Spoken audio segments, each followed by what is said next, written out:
Welcome, everyone, back to another episode of the Play It Up podcast. Got a special BPAC Kong Off 4, Australian Kong Off 4 edition on tonight with a couple of other special guests as well. We have on the Brisbane side here, we have Dennis Edmonds co-hosting. Hey, mate. Hey, everyone. How you going? Good, sir. Good. Good stuff. All the way from Victoria, we have Mr. Matthew Tecchio. How are you, mate? How you been? I'm doing well, mate. Hope you're all doing well as well. Yeah, not bad. Certainly am. Yeah, living lockdown life, but that happens. So, yep, it's the best life. Yeah, living our best lockdown lives at the moment, except for Mr. No Camera over there. But I know half your luck, mate. Gotta introduce him. And we also have, again, this time round, Andrew Barrow. How are you, man? G'day, guys. Hey, nice Barrow. to be here again. Thanks for having me. No worries. Thanks for joining us, mate. Yeah, my pleasure. All right. So have you got a lockdown going on there in New Zealand, Andrew? Or? Nothing, just locked in my room, really, drinking beer, talking to you guys. Nice. That's as much a lockdown as we have over here, fortunately. That's Sorry great. for you guys over there. Yeah, it's a rough time. So I hope you're all doing all right. Yeah, we're doing good. Day at a time, mate. It's all good. That's it. Good to hear. Staying sane. Yeah. I don't know about that. Plenty of video games to go around, right? That's right. Yeah. We all play Donkey Kong. Can you really say that? Exactly. Yeah. We're not saying. Double Dragon for days. Look, to be fair, only one of us is so insane to play Donkey Kong Jr., so... Ooh, I felt that one. that damn spring. That's a dagger right through the heart. And another special guest we have on the first time for the podcast is Mr. Aaron Raynor. How are you going, buddy? Aaron? What's this Mr. Bullshit? Dr. Aaron Raynor. It's our resident doctor. We've been told by Aaron many times that he's a doctor. Many times. He keeps giving me pills. Shh. Told you. Thanks, yeah, cheers. Thanks for having me, guys. It's fantastic to be here. Oh, you're No most worries, welcome. man. Yeah, good to have you on. We know you did quite a bit of commentating during Kong Off and AAC, so I just sort of fell into it. It's like really interesting actually chatting with Phil, and bit of sort of instant rapport there with him. It was a lot of fun. A lot of fun. I've actually had quite a bit of nice feedback, from people I've never met before, and a few messages on Facebook from people overseas even who are watching it saying, "Hey, I really enjoyed that." So I'm glad. Good stuff. It was pretty cool actually. That's awesome. That's right. Yeah. Your new best mate was particularly enthused. Oh, mate. Oh, you mean the Godfather through my children? Yeah. Yeah, no, exactly. Yeah, no, it was a lot of fun, and it was Phil's a really interesting guy, and it was a great event, great atmosphere, great bunch of people from both the arcade and pinball side. So it was just absolutely brilliant. Mm-hmm. Awesome, man. No worries. And as you are first time on the show this time, Aaron, everyone else has been on, it's time to have a bit of a delve into your gaming past, your history, where you started. My lawyer told me not to talk, so go for it. Is your lawyer a doctor? Advice. That's just advice. You can talk to us. We won't tell anybody. Yeah. So where'd you start? What was your first console? Your first games your family had? What you grew up with, sort of thing? Yeah. So I suppose I kind of, I've watched, I think pretty much listened and watched pretty much, I think, all of the podcasts, and I think I'm a bit of an outlier here in the sense that I didn't really play games growing up. Blasphemy. I had my first console was Sega Mega Drive, or Genesis, I think. Was it called in Australia, or was it the Mega Drive? It was Mega Drive here. Yeah, it was Mega Drive here, but Cool. Genesis. So that was my first console. I think I got that for like a Christmas or a birthday, or something. I grew up in the ghetto, so we didn't have much coin on games. I had one game, which was I think it was like I think it's called Sega Soccer, but I have a feeling it was called something different in Europe because I don't remember it being Sega Football. Soccer.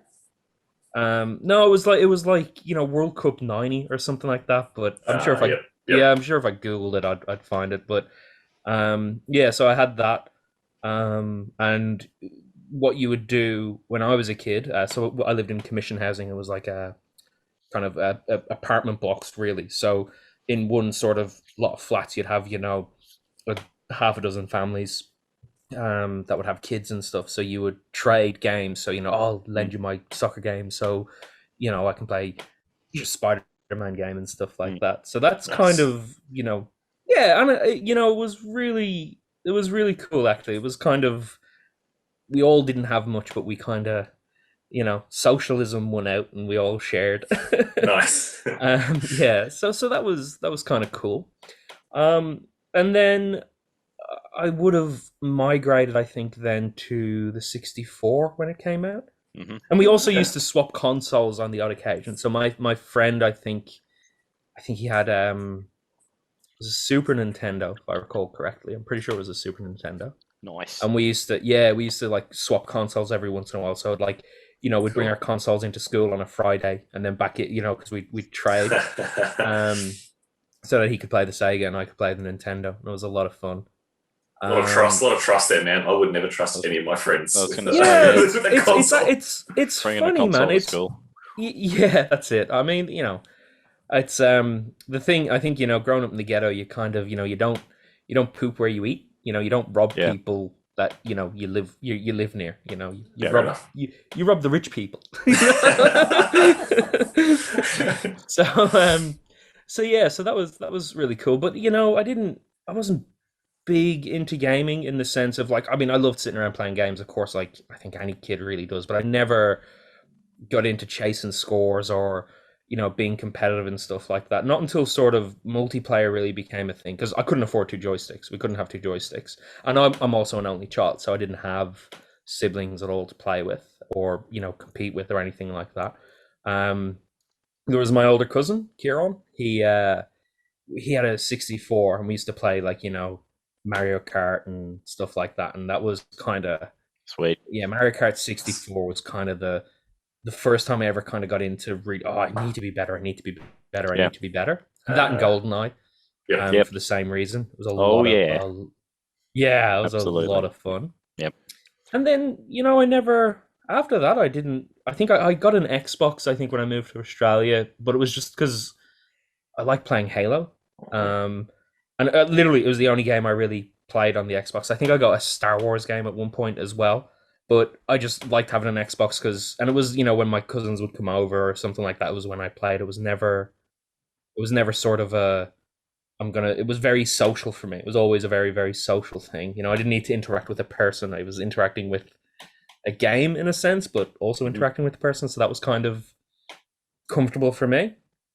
And then, I loved the arcade as a kid growing up. I had a lot of, I think that's where I got sort of, bitten by the bug in a sense. It was arcade games. And what was your first memories of like the first arcades you saw that you experienced there? So my dad was a really good snooker player apparently.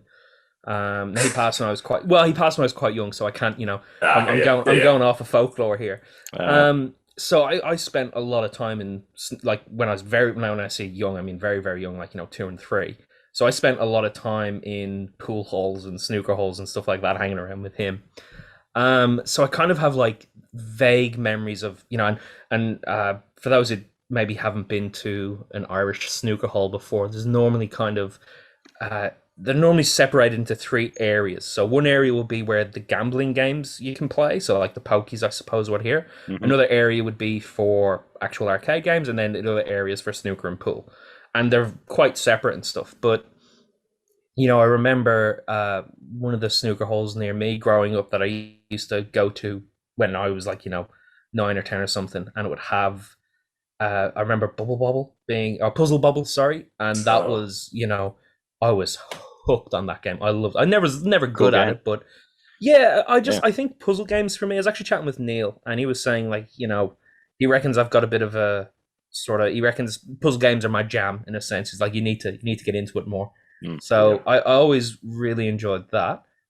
And then there was also a place called the Leisureplex, or the Plex, and this was an absolute mammoth building of, a bowling alley, a laser tag, an arcade, snooker, pool. It now has an ice rink in it. I was back in Ireland a couple of years ago, and I brought the kids, say, "Oh, come on, I'll show you where I used to play video games." And the area, so it was separated into two areas, and the upper area had the laser tag, a jungle gym, and then all the really, really old games that nobody wanted to play. So there were 20 pence to play. Right. And mate, 20 pence was like, because, your mum would give you £5. So, it would be, £1 to get to and from, your bus fare, which meant you had like, however much, you'd maybe play a game of pool, which was £1. And then you'd just get 20 pence pieces and play on the arcade games. So those are the ones I used to play. So there was one machine that had, I think it was a multi-cab, and it had, I can't remember which games, and I don't know if it was like maybe two separate machines, and one had some games and one had the others. But the ones we used to play would be Kong, Pac-Man, and I think Galaga, but I don't think it was, like, looking back on it, I think it might have been like Galaga 2 or something like that. It doesn't seem like, my memory of it isn't all that strong, but I think I'd remember Galaga, because I play that now. Yep. So we would play those until the cows came home, which was, until we either got kicked out because we didn't have any money left, or, because we had to go watch a movie or go home or something like that. Nice. And that was a lot of fun. And, I think I've told you all this story, but I think it's a funny one, so I'm going to tell it again anyway. But, the older machines used 20 pence pieces. And when Ireland changed from the pound to the euro, there was this overlap of a few months where both were legal currencies, and all machines had to accept, euros and pence. And what we found was that the €2 coin is dimensionally almost identical and in weight to the 20 pence piece. So it would be, if you'd have to give it sometimes a couple of goes, but it would take a 20 pence piece, and because there was two slots, so there was a slot for the euros and a slot for the pence, and it was by accident, I think one day I just put a 20 pence piece into the euros, and it gave me credits, and and €2 was like that's the highest coin, and it was like 8 credits or so, however much it was. So I hoarded these 20 pence pieces. I was buying them at school. If people, no joke, it was, go talk to Aaron, he'll give you 50 euro cent for your 20 pence. So I was hustling, and so there was like a period of about 4 months or so, maybe not even, but there was a period there where I was playing so much on the old games, because they had the they would give you so many credits for a 20 pence piece. We never got caught, which I'm surprised at, because they have to empty those things out. Yeah. So surely they'd be saying, they probably thought that people were just putting the 20 pence pieces in and not getting credits, or they probably just didn't care in hindsight, really, Yeah. Better than being out robbing cars, I suppose.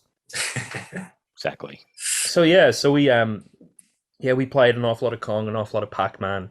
Never very good at it. But the Kong was a good one, because you get and Pac-Man as well, because you get a few lives, you get a couple of goes, and when you're getting a load of credits on not much money, you can start to kind of work things out. Not work things out, but you get kind of a bit better at the game and stuff. Yeah, you get clued up. Yep. Yeah, you kind of I never understood. So the one thing we understood was don't climb up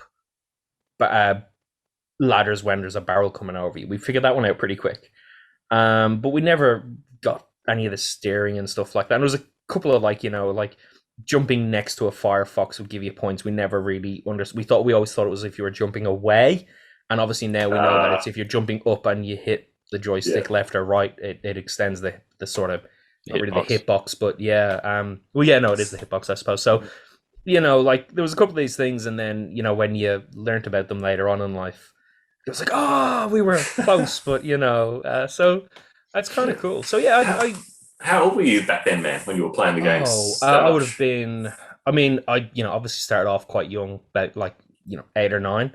And you know, if I had money, I'd love. So there was a few arcades. So there was this what we call the snooker hall. Probably had another name, but that was kind of the local one, and it had.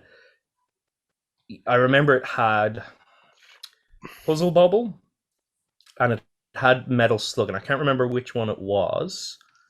But those are the ones that I'd gravitate to and play. You know, you chuck in you chuck in a quid and it would get you a few goes on it. You know, keep you busy for 15 minutes if you were lucky. And then as I started getting older and sort of being able to grab public transport, the big shopping complex near me called the Omniplex that had an arcade in it, and it was a lot of the kind of, I don't know what you'd call them, but like the sort of newer games where you actually have to sit in something to play, or you're on a motorcycle or something like that. I remember one was like they had a street luge and you actually had to lie down and what? Yeah, oh man, Oh, I'd love to find this game. It was a lot of fun, but yep. You had two little sort of posts coming up, and you'd hold on to them, and that's what you'd use to kind of turn yourself. But they had little triggers, so when you were going past someone, you could punch them. It was great. It was a lot of fun. Awesome. It was a lot of fun.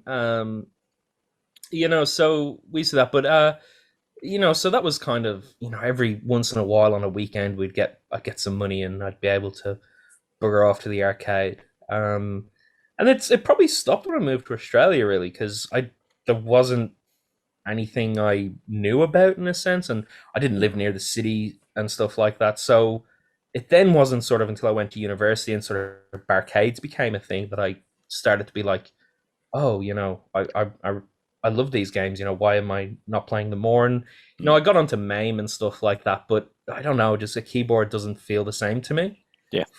And that's just me. It's not having a go at anyone who uses a keyboard to play or anything like that. Just I do it for the nostalgia. I don't do it for the That makes sense, man. Yeah, so I can see Tecchio laughing.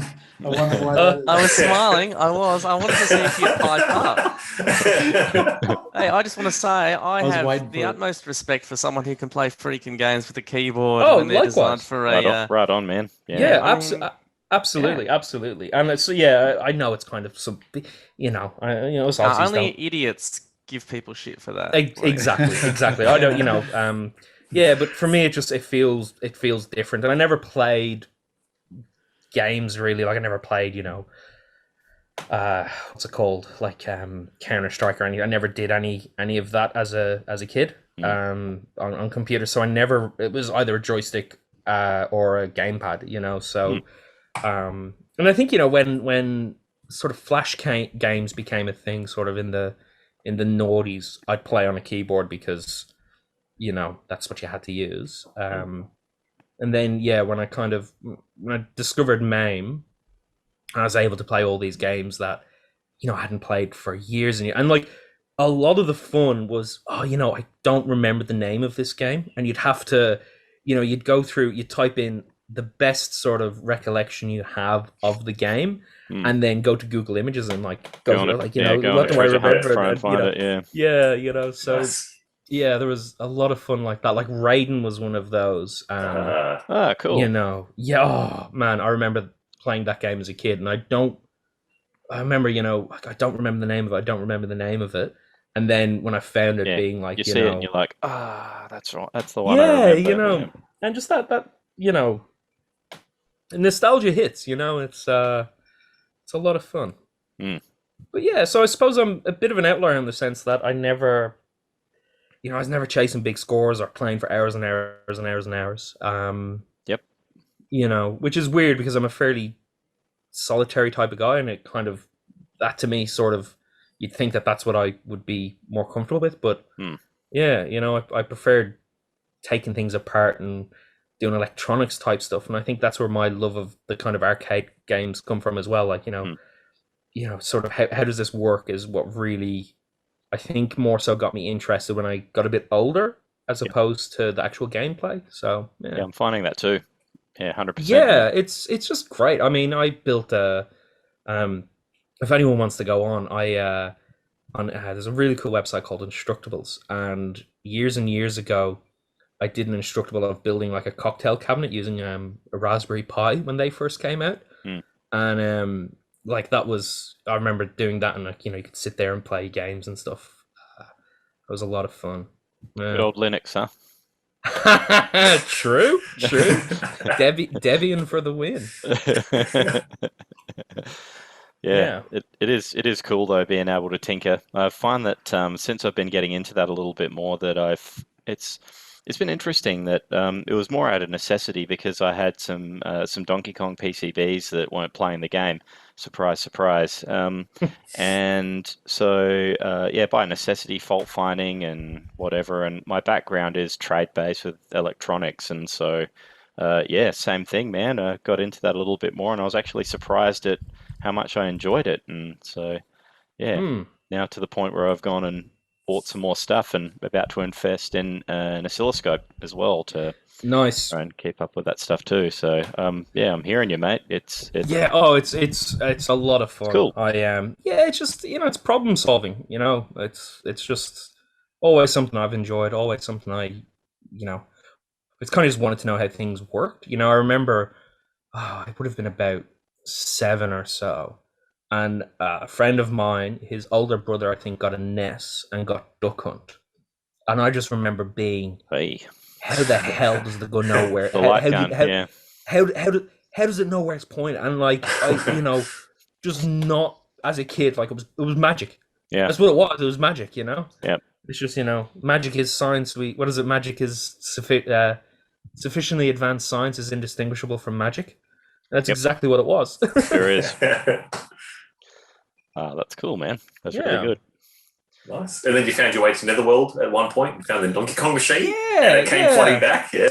Yeah. So it's actually I went to university in Melbourne, and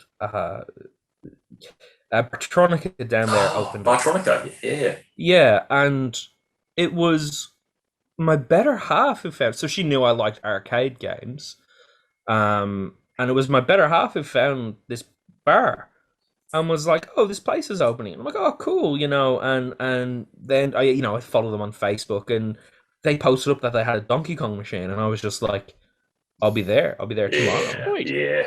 And I was like, I'm not a rubbish player, but like an 80k game was a good game for me, you know what I mean? And I'd been so used to playing on a keyboard that then transitioning to the controls. But it was a place where I'd go. So when I was writing my thesis and stuff like that, there's a few places I wrote, but one of them was Bartronica. And what was great about the place is anyone who's ever been there knows you cannot get a phone signal there, so you wouldn't get bothered. It was kind of a good. It was it was really great because I could sit there and type away, and the girls who worked there kind of became pretty much a regular there. I was there a couple of times a week. I'd write up thesis and then jump on and play some Kong, and never got good or anything like that. But I'm the type of guy who kind of refuses to. I like to figure it out. I'm not I mean, that has been times where I've read things up and I'm like, oh, okay, that's how it works, and I get quite a bit of satisfaction from learning the kind of mechanistics behind why things work, as opposed to the the articulation of it, in a sense, if that makes sense. But I like to figure things out. So and then moved to Brisbane, got a job at UQ, and moved up with the family to Brisbane. And when I moved up, they were following me up, so I drove the car up with my partner's brother, and he then flew back down. But I was sort of by myself for about 2 weeks or so whilst the family was around. So I was going to work, and like going home, sort of sitting in an empty house by yourself isn't much fun. I'm like, oh, I wonder if there's a barcade. And Netherworld had opened maybe 2 or 3 months prior, I think. I think they opened up into January, and I moved in April. Oh wow! Yeah, so it was kind of very sort of serendipitous in a sense. And I was like, oh, okay, I'll go check this place out. And through there, I met Mike and Neil. And I wasn't on Facebook or anything like that at the time. So, if anything was going on, Mike would literally, use old technology and text message me, hey, man, such and such is on. And I think we met at the first arcade club for Donkey Kong when they were doing it. And I met Shane and Kibby, and I can't remember who else. Johnny would have been there as well at that point. Who? Johnny would have been there as well. Yeah. I don't think Johnny was. Oh. Not for. He could have been. I don't remember him being there. So I actually know Johnny from Melbourne, which is funny. Because he kill screened at Bartronica, yeah. He did. So I went and put up a high score of 70-something thousand, and then. So there's a Facebook photo of me, pointing to my crappy little 70k high score. And then, no joke, Johnny has a photo like 3 days later with his kill screen score, So 800-something thousand. Yeah, which was just incredible. Oh, that's awesome. That's really cool. Yeah, so so it's kind of weird how Johnny and I kind of crossed paths, and then he decided to head back to the other side of the world, and then ended up in Brisbane, All the threads that hold us together. We, after talking to Greg Pell on the Play It Up podcast, we know that it was Pelly's cab. Talking to Johnny Bond, we know that Johnny had gone and kill screened on that cab, and that you'd also played on it as well. So it's what community, huh? It's really, and it's such a great community as well. It's like, exactly what Matthew says there. Like, nobody cares about, what you do or how you do it. Just have fun. If it makes you happy, buy 2 of them. 100%. Build 2 of them. Yeah, build 2 of them. Yeah, in case you blow up one, eh? Well, I mean, yeah. So, yeah, that scared the hell out of me, man. But so I suppose that's my, and then the rest is kind of coming along to arcade clubs, coming along to competitions, meeting people, sort of being helped by and helping out other people with games and stuff. So cool. And it's kind of, I think in recent times it's probably become more important to me, and more so I found kind of a community that, not that I didn't have one, but it's kind of, I don't know how to say it. It's kind of a bit more, I feel really active in it. Whereas, with anything else that I've ever done, it's always been very, not on the sideline. It's like, I don't want to get involved all that much. And to be honest with you, with the arcade scene, I get that. Really want to get involved all that much. But I just, I really enjoy it, and I'm glad I do. And glad that I am. Yeah, you became another part of the family. That's it. Yeah, no, it's and what a family to be part of, it really is. We're sorry. No, please don't be. This guy. Oh mate, you'll have to put up with me. I don't know how you do it. I really don't. But yeah, so that's sort of where I came into the Brisbane scene, at least, I suppose. Wow, that's a hell of a backstory, man. That's awesome. Serious, that's solid. It's really cool. Yeah, thank you for. No, not at all. Mate. It's really good. Yeah, it's funny, Aaron. Like you say, like so many of us and people that have been on the podcast, like, the first console was like Atari 2600, or I had an NES, or I've got like my auntie and uncle gave us an NES because my cousins didn't want it, or like a Commodore 64. But yeah, yours is just like different altogether. Yeah, man. It's really interesting. Yeah, it's just I don't know. It's weird. It's with video games. It's not video games that sort of bit me in a sense. It was like very specific video games that I was like, I need to get this. And and it's weird. Like with Donkey Kong, for example, given we're about to talk about the Kong Off and stuff. I think with Donkey Kong, it got to a point where I understand it enough that I can play it for a while, and I don't want to say lost interest in it, but like I'm not interested, or it's not a driving force for me to get better. Yeah. I'd like to get better, but I'm not gonna grind at it or anything like that. Yeah. Miss Pac-Man, on the other hand, Mhm. I don't understand that game quite yet. So that Right. one I'm Right. really kind of like, chomping at the bit to really get my teeth into, and it's still annoying me. Still haven't figured it out. It's forget it. Yep. Oh, nice, man. Yeah, no, well, It's good to hear. I'm glad you all enjoyed my story. Thanks for coming to my TED Talk. Man, you were a future Kong player in the making. You didn't even know it. Yeah, exactly. Yeah, it's kind of fun. It's funny the way it worked out, If only you knew earlier, you could have done something about it, but now you're stuck, so you're stuck with the rest of it. Yeah, Do I really want to play this game? Just, it's so punishing. But yet here we all are. Yeah, it's funny. I talked to Phil Day about this at length, about sort of why we play video games and why, and sort of it's interesting. He comes at it from a very, I don't want to say artsy, but a very sort of it's a philosophical point of view. I think Phil approaches things from. That's a very good way of putting it, Dennis. Yeah, it's very philosophical. Whereas I'm kind of like a bit more, I don't want to say mathematical, but a bit more sort of, all right, well, sort of what's the science behind it in a sense, So it's yeah, I don't know. We're all you're a technical player then. You like to know how things work. So oh god, yeah. Oh, I'm a scientist. But at the end of the day, it's my job to kind of it really is. I need to know how stuff works. Yeah. It's a sickness.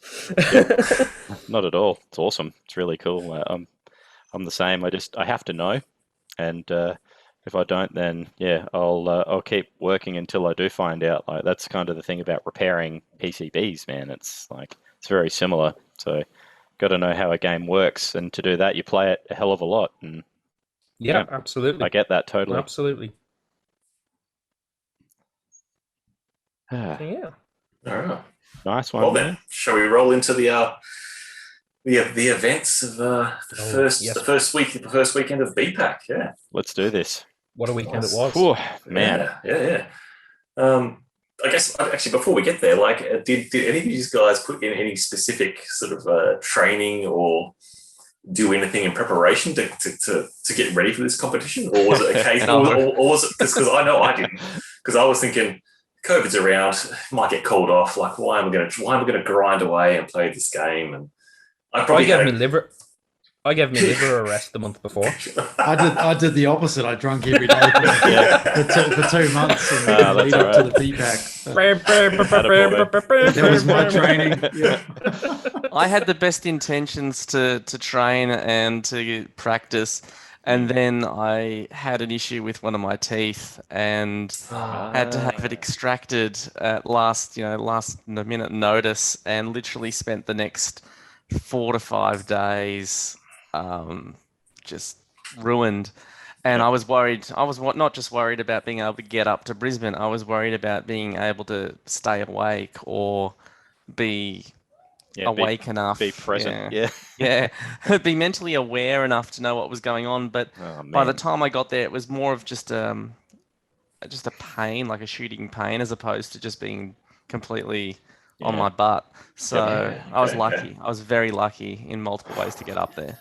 Man, yeah, so many ways, which I'm sure we'll cover off for sure, because I think the events that have transpired, especially over this Kong Off, have been particularly unique compared to any other Kong Off, and dare I say it, probably any other future Kong Offs as well. I'm hoping that we get through the situation that we're all in at the moment. But Captain Optimistic over here. Oh yeah. Man, leading up to BPAC and Kong Off and Aussie Arcade, I was just like, fingers crossed. I'm just going to pretend it's not going to get cancelled. There's going to be no lockdowns. It's just going to happen. And the whole time I was just like, yes, it'll happen. Keep going. Pretty sure that's what BPAC committee did as well. Like that. Sure. I mean, there was nothing else they could do. Yeah. Like everything was set and paid for and booked. And what do you do until you get told that you can't put the event on anymore? Then it's full steam ahead. And I think if that was to happen, we just stage a coup at that point. Yeah. You know? just rock up You and know, just overthrow the government and just, you know, declare martial law. Set up our own state down there. Yeah, that's it, mate. You know, I we was got coming river over access. We're fine. regardless. We would have done something. But yep. Yeah. And I think when I'm not sure who made the post, but I remember seeing the post from ANZAP or BPAC or something in regards to it, and them saying, irrespective of what happens, it's going ahead. And I think that came, you know, only a few days before we were ready to kick off, and that was kind of a big relief for everybody. Oh, mate, yeah. And then, of course, you know, the sort of miniature border exclusions and lockdowns that sort of and literally the night before it all kicked off was really tragic. It really was. You know, a lot of the people who it's weird. I was talking to I was talking to my doctor about it, and I was saying, you know, she's asked me, you know, about what's been happening and stuff, and I was telling her about arcade stuff, and I was saying it's really weird, you know, like some of these guys, I'll talk to them, you know, pretty much every day, like via Messenger and stuff like that, but I've met them in person maybe 5 or 6 times, but it's like people I've known for years, and it was really sad that some of them couldn't come up, you know, because it's devastating. Yeah, and I've been wondering about this a little bit as well. I'm sorry to go sort of somewhat philosophical, but I wonder, is it because we're all at an age now where it's kind of like, oh yeah, we kind of, you know, we're not young anymore in a sense, but we're not old. And is it a sense that kind of you understand what's maybe a bit more important in life, and you know, having a kind of cool, supportive group of mates that will rip you a new one at any opportunity, but only for the lols. Yeah. You know, it's kind of, it's just... It's special. I love you guys. Yeah, well... But it was a real shame that, you know, people like J-Mac, Paul Falcone, or Falcone, however you say his surname. Jack Philippi as well couldn't make it up. Jack as well. I was really bummed at that. You know, I liked you trying to tell Jack to like go through Adelaide to try and like get a hire car, drive through Adelaide. Yeah. Was it the 4,000k trip or something? Well, if he was committed, he'd do it, wouldn't he? 14, Lack of commitment, seriously. It was. I mean, I was talking about getting a yacht and sailing down and getting Alan Stoll. You know? Well, geez, then you'd be on a boat with Alan. But you know, it'd be like Thunderdome, but on a boat. Only one of you would make it back. My money's on Alan. Yeah, my money's on Alan too. but it's a real shame a lot of the guys from New South Wales as well. Yeah. And then I think the pinball community as well took a bit of a hit. It was massive for the pinball community too, man. Yeah, so I think it was like 20 something high profile players just in New South Wales who weren't able to make it up for the event, and I think it changed the dynamic of the pinball event as well. And talking to the guys when I went to Flip Frenzy on the closing night of BPAC, that they were saying that they think that the atmosphere and the dynamic of the event, it wasn't as sort of crazy or intense or high pressure as it usually is. Like we have Kong Off, and there is a bit of pressure in there for the people who are really at a great level with their game. But people like myself, people like me and you, Aaron, mainly. I guess. But underneath it, it's still a nice sort of relaxed, friendly atmosphere. Whereas pinball is not so much like that. There is a bit of aggro that can go on occasionally, I think. And sure. But yeah, I guess it's because it's so competitive, and they have the IFPA. Is that? Yeah, I think it's a bit more. But they didn't have that either for this BPAC event. That was. Anyway, don't mention the war. Yeah. So look.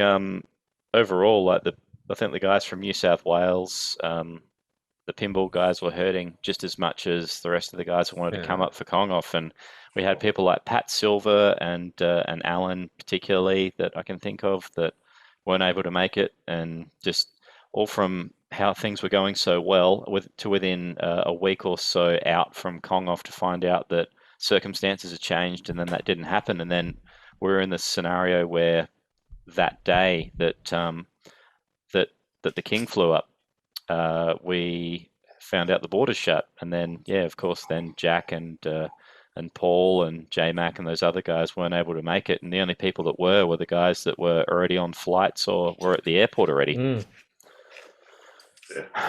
Yeah. Wow. Sorry, I'm just pouring myself another drink, gents. I remember being very nervous getting on that flight because I knew that while I was in flight, because originally my flight was earlier in the day, and the good thing about that was that it would be before any of the press conferences, so it's before they could close any borders. And then a couple of days beforehand, they sent me a thing saying, "Oh, we've rescheduled your flight till 10 o'clock." Yeah. I went, "Oh, okay." So I'm getting on the flight, and I'm like, I know there's cases. I know things are not going well. Am I going to get off on the other side of, the flight and be told I need to either turn around or go into quarantine? And I got to the other side, and there was literally like nobody there to even check my border pass. I'm like, why did I get this thing? Because nobody's checking it. And then Mario and Luigi picked me up from the airport. I was just going to say, if there weren't border people, who did actually come to greet you at the airport, mate? It was an honor. I mean, Mario himself and his more handsome brother came and picked me up. And at first, I'm coming down the escalators and I see them in a distance, and I just thought there was some sort of like Nintendo, something going VR event going on at the airport, they're launching a game or something. Well, there was. I go, hang on, this Mario and Luigi look a little bit off-brand. Quite right. Yeah. And there it was Aaron and JB, and it was a very, very nice thing for them to do, to come and pick me up. Mate, you got to have fun with something like that. It was better than the last time he picked me up from the airport. Yeah. We can't talk about that. Don't know what you're talking about. I don't know. We can talk about that. Blank. No. Well, they wouldn't let him in the airport last time. Oh, really? Yeah, I wouldn't think so. No, they wouldn't. That's where I had to go. So, Yeah. I don't think anyone here needs to talk about it. No. We don't need to talk about it. But whenever I go to the airport, whenever I go to the airport, I it's not just, y'all aren't special in my life. Just putting it out there. Yep. I've picked up people dressed as, the bananas and pajamas. Obviously Mario and Luigi and all sorts of other silly things. I've often gone with like silly signs as well. Just, so you gotta have a bit of fun with it. Yeah. It's a bit of Borat, beach fashion wear doesn't, kick things up a notch. Yeah, I don't know what does. I think it was pretty unfair to not be allowed in the terminal like that. So yeah. Your rights were being encroached upon. I think they were. My rights were being encroached upon. Let me tell you that. Well, they were at Pincadia afterwards anyway. We have photos. I've got video of it. You could hear one of the patrons in the background going, "Oh my god!" That's the best part of it, Paul. Sure. But I heard that Barrow had to change a tire at the airport. That was the first thing I did when I got to. We literally pulled out of the airport, and like 10 meters down the road. Oh, it was Leo. Sorry, one of Jerry's. Yeah. Shit! One of the tires is flat, so we pulled over the side of the road. I hadn't even cracked a beer yet. Can I just, when you said a tire, I thought you meant he had to change clothes, and then you're talking about a tire. No, like a tire. Okay, cool. Like literally on the side of the road, like 10 meters from the airport. What were you changing it and not them? I don't know. I just grabbed the jack out of the car and started jacking. You're a good man. You're just the first one to jump on it, mate. Literally, the only one who knew how to change a tire. Hadn't even cracked the beer yet. Well, maybe that's why you were so keen on it, mate. I had one, but I literally didn't even have time to crack it open. Jeez. So it was crazy. So changing a tire, I was like, "Oh, this is a good start to the trip."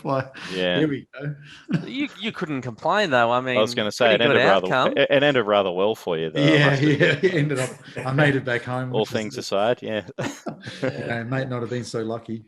Yeah. So Barrow, with your decision to come to Australia for the Kong Off 4 or not, that was pretty close, wasn't it? Was within a couple of days or a week or so? I literally left on the Monday. On the Friday when I was there, they closed the bubble and we had 7 days. and I was due to flat on the Monday, so had a few days up my sleeve, if you want to look at it that way. But all in all, I think I was pretty lucky to, maybe even a little bit bold to come over, but pretty lucky to get there and you did well, mate, and actually get back without any troubles. Could have stayed for the Delta party, bro. The Deltas, yeah. Sounds like a good time. Everyone's invited. Whether they like it or not. Yeah. But I was super lucky to get there. I mean, I was just in the mindset, like, I just want to get there and then just fucking see what happens. Work it out in 10 days and I'm ready to go. Yeah, I think a lot of people were in a similar mindset, to be honest. And I think that I was so looking forward to this happening, and I wasn't actually prepared to consider the fact that it wasn't going to go ahead. And so, like what Aaron said when that post went up from BPAC on Facebook, I think it was, saying that no matter what, it was going ahead. It was like, I didn't realize, but it was like this weight was sort of lifted off my shoulders a bit. Yeah, I was mentally preparing for it not to happen the whole time. It's just like, okay, it's not going to happen. It's not going to happen. And then we got closer. I was like, there's little chance here. It could happen. And then all that stuff, like 2 weeks before, I was like, oh, no, I've already prepared that myself mentally that, I'm going over. Yep. And so I was like, oh, well, fuck it. Let's just go and see what happens. Yeah, that's it. And I think that's probably a good sort of... I would have been filthy with myself if I'd played it safe. And that's it, like risk it for the biscuit, mate, Yeah. You gotta. Yeah. And it's kind of, I think, as well, like airlines have been pretty cool with sort of giving you credits and stuff like that. So I wasn't worried about that at all. They give you a credit and stuff like that, but let's just get over there, see what happens.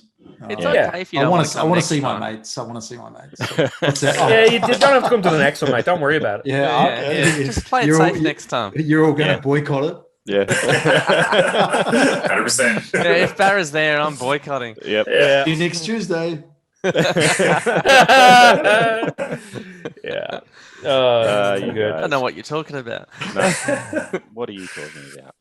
Yeah. So Barry, did you put any hard yards into Donkey Kong before coming over? Honestly, no. It's one of those things. Don't believe him.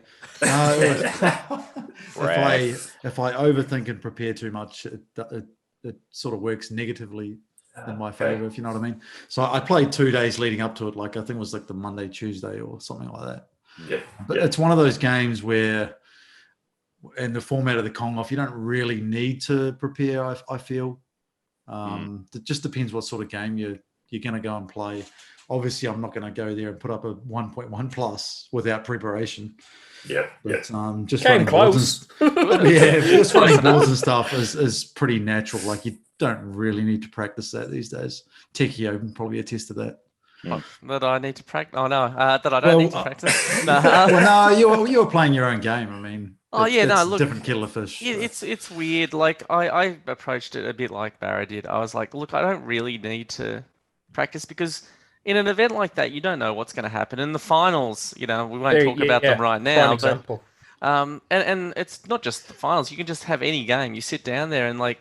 Barrow was playing against Tanya on the first day of the finals, was it? First round, literally round 16. Yeah. And it's she's a great player and he's a great player, but at some point the game can just choose, hey, today's not your day.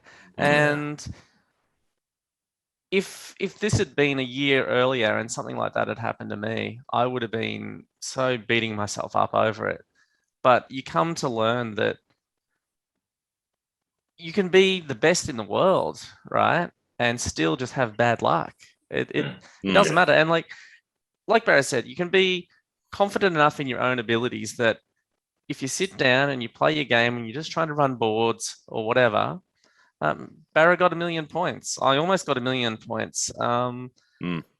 You just know how to play the game. And at some point it becomes, well, how much is the game going to let you get away with? Yeah, that's exactly it. And maybe 60% of the time the game will let you get away with it, right? You'll sit down, you'll play a game, go, I just want to get to the end. Oh yeah, everything's fine. But then that 40%, or I did say 60, right? The other 40% of the time, you'll sit down and, that's just hard. You'll sit down and you'll play and you'll just die over and over again. And I've had days, multiple days. I've had a week of games where I've just sat there and just died over and over again. And then, the next week you put up 1.1 something million and you go, Well, there's no real difference between what I did on the first 5 days versus what I did the next one, but wow, something's happened. So this is why we hate the game. But love yeah, it. well, when Saturn's in retrograde, yeah, exactly. and you have the waxing crescent, the tides are high, and yeah, man, it's just I think if we rearrange the Kongs to be like facing the east or something, yeah. You got to face Mecca when you're playing in order to get a really good score. Stand on one foot. Yeah, sacrifice a chicken. There's definitely a lot of luck involved in the game, isn't it? Just because it's because of the RNG created enemies, the way they act, and the way the barrels come down. Nasty ass RNG. The beauty of it is that it's so broken that it works. Yeah. If it was the same every time, we wouldn't play it. But you just don't have the control that you do over with other games like Gallagher. You've got basically 100% control over what's going on. TK, you have like barely 50. It's like on a driving day. a car with like two wheels. I can probably get it where it needs to go, but it's going to be some swerving. So what about yourself, Aaron and Dennis? Did you guys do any special Kong sessions leading up, or no? Go ahead, Dennis. Sorry, bud. Mine's pretty quick. Not really. All I really did was just like stream whenever I had some spare time on this cab, and it was mainly just me resting my head on the control panel in defeat, and that was pretty much it. That was my training, and in the end I just sort of came to terms and just went, well, I'm just going to go in and I'm going to enjoy the comp, and I'm going to just enjoy the experience. I'm not going to go in there to try and bust a nut and get a personal best or try and, do whatever. I want to go in there and just be there. And I was happy to reside to that. And so in the end, I think it was the right decision to make because, it was had a really great time. And so there was nothing special for me in the lead up at all, mate, honestly. It was just a couple of games just to make sure that I was still semi-familiar with all the nasty shit that you can get thrown at you, and that's pretty much it, really. Nice. Aaron? I think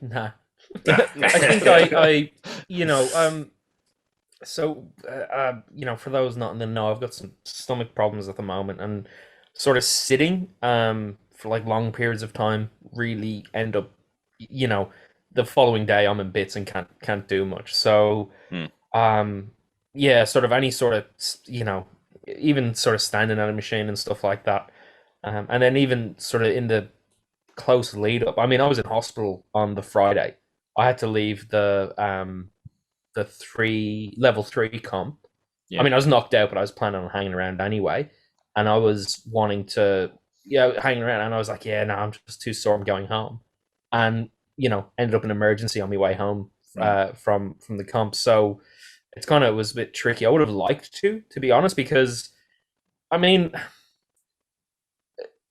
it would have been nice to make the top 16, I think.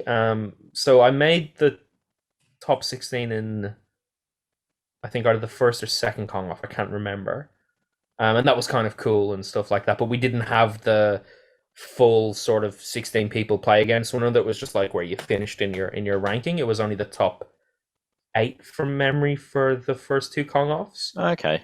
But I did get to sign a cab, so we're going to pretend that it was winner. Yes. So that would have been nice, but at the same rate, I was just really looking forward to hanging with my friends, that I hadn't seen in so long, and be part of something that is just a really great event organized by some amazing people. So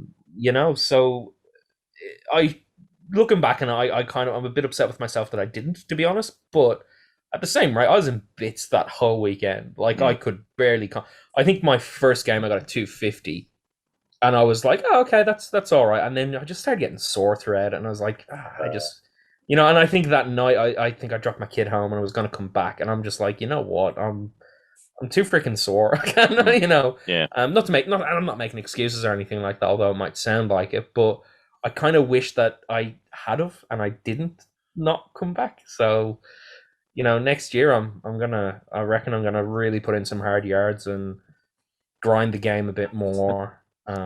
I love that post Kong Off motivation. It gets mate, it'll give it a week and it'll be gone. Yeah, as soon as you fire up the gameplay, a few credits, you're like, "Fuck this." Yeah, I hate this game. This game is bullshit. Yeah, I kind of and it's kind of even before Kong Off, I was like, man, I really want a kill screen on this game, and I don't know. I've never had that before. Neither. I've never had the mate, it'd be great to get a kill screen. I've never had that, and I can't remember what it was, but I was like, I've got enough know-how about the game that I just now need to really put it into practice and stop making the silly mistakes that the second I do them, I know I'm going to die. So it's kind of, got to get better, obviously, but I feel like it's sort of somewhat within reach in a sense, and maybe that's kind of, driving it a bit. And then I'm world number 3 for 5 Minute Kong, so I gotta that'll be coming up again soon, so gotta practice for that. Gotta keep on that. I would love to get first for that. I think that would be just stupid. It really would. It just really would. That's brilliant. Yeah, so I love the game. I really do. It's one of those games that, and I think Matthew sort of and Barry hit the nail on the head there when they're saying, it's a different game every time. There's other games, and I'm not, versed in every single game out there.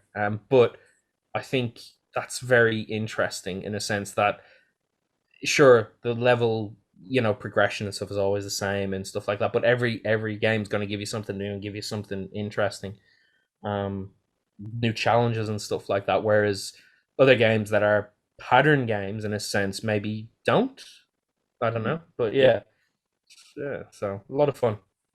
Just looking at my screenshot here, it says 8:16 p.m., but I've just realised it's a screenshot, not the actual time. I was going to say, we're making great time. Cool. Yeah, that's it. Okay. So, well, to kick on to the next section of the Kong Off, which is the Level 3 Donkey Kong Championships, which is held on the Friday night was it the 16th or the 15th of July? I haven't got the standings with me. Would you guys know the first? Yeah. Barrow came first. Okay. So some other guy came second. I think that was me. Oh, okay. Because I remember losing to Barrow at some point and then having to go into the losers bracket and then have to fight every single person to get back to lose again. Oh, nice. Okay. So I'm not sure who came third though. Does anyone know? Shane. You played Shane in the Oh, that's right. I remember now because I thought nice. I lost to him and I stood up and walked away from the machine and someone told me I had extra lives and I was like, oh shit. Yeah, I better go back and sit down and keep playing shit. because I lost a couple of lives right at the start and if you lose lives on like the first level, you kind of mentally you're put behind. So I just remember saying to myself, well, now I have to play really damn good. That's.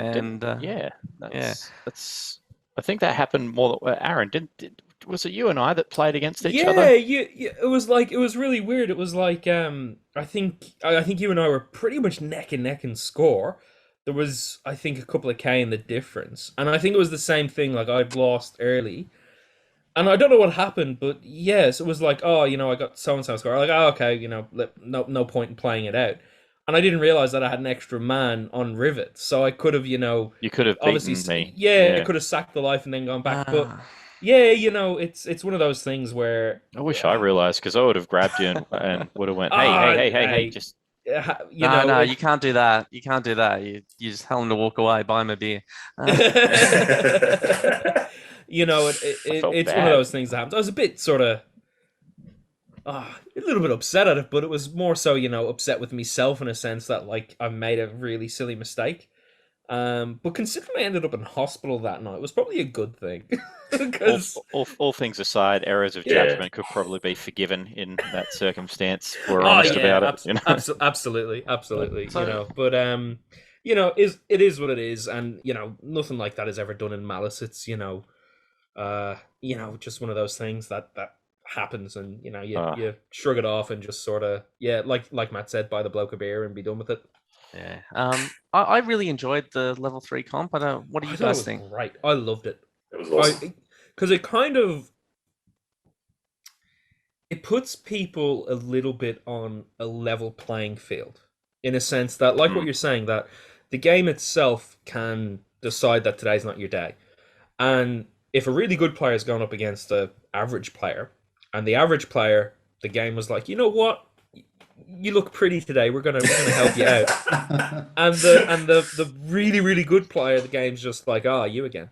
And it kind of, there's a bit of a, now obviously the better you are, obviously the better chance you have of getting through and playing it. But there's that sort of, it's almost like a handicap in a sense that, you can get screwed over quite easily, and you can get a great run of boards. Yep. And it's the reason I actually enjoyed the head-to-heads as well. But to sort of go back on track in terms of the level 3, I think that's a format I would love to see more of. I'd really, really love to see more of it. A lot of fun. Yeah. As someone who is sat at a cab while everyone else is having a beer, the game's too long, and I think the level 3 is just the right bite size that you can get through everyone. Everyone's on a more level playing field. It just felt like it flowed really well as a competitive item. Yeah, agreed, 100%. It was a really good sort of warm up to get people in the zone for the entire weekend. Yeah, 100%. No, that's true too. The double knockout works as well because it's such a random format. Like you can get totally screwed over. We didn't really see it too much, I don't think. I mean, like speaking personally, I just had good boards. Like nothing untoward happened when I was playing, but it can, and we know it can. Yeah, well, I was up against Johnny in my first game, and level 1 rivets, and anyone who's ever talked to me about Kong knows that rivets is my favorite board. I don't know what it is. I love it. I just absolutely love it. And level 1, I know I'm weird. Leave me alone. Are you being serious? Or no. I'm actually rivets hands down is my favorite board. The new Rivet King. You are weird. Yeah, man. I don't know what it is, but rivets is just a board I really, really like.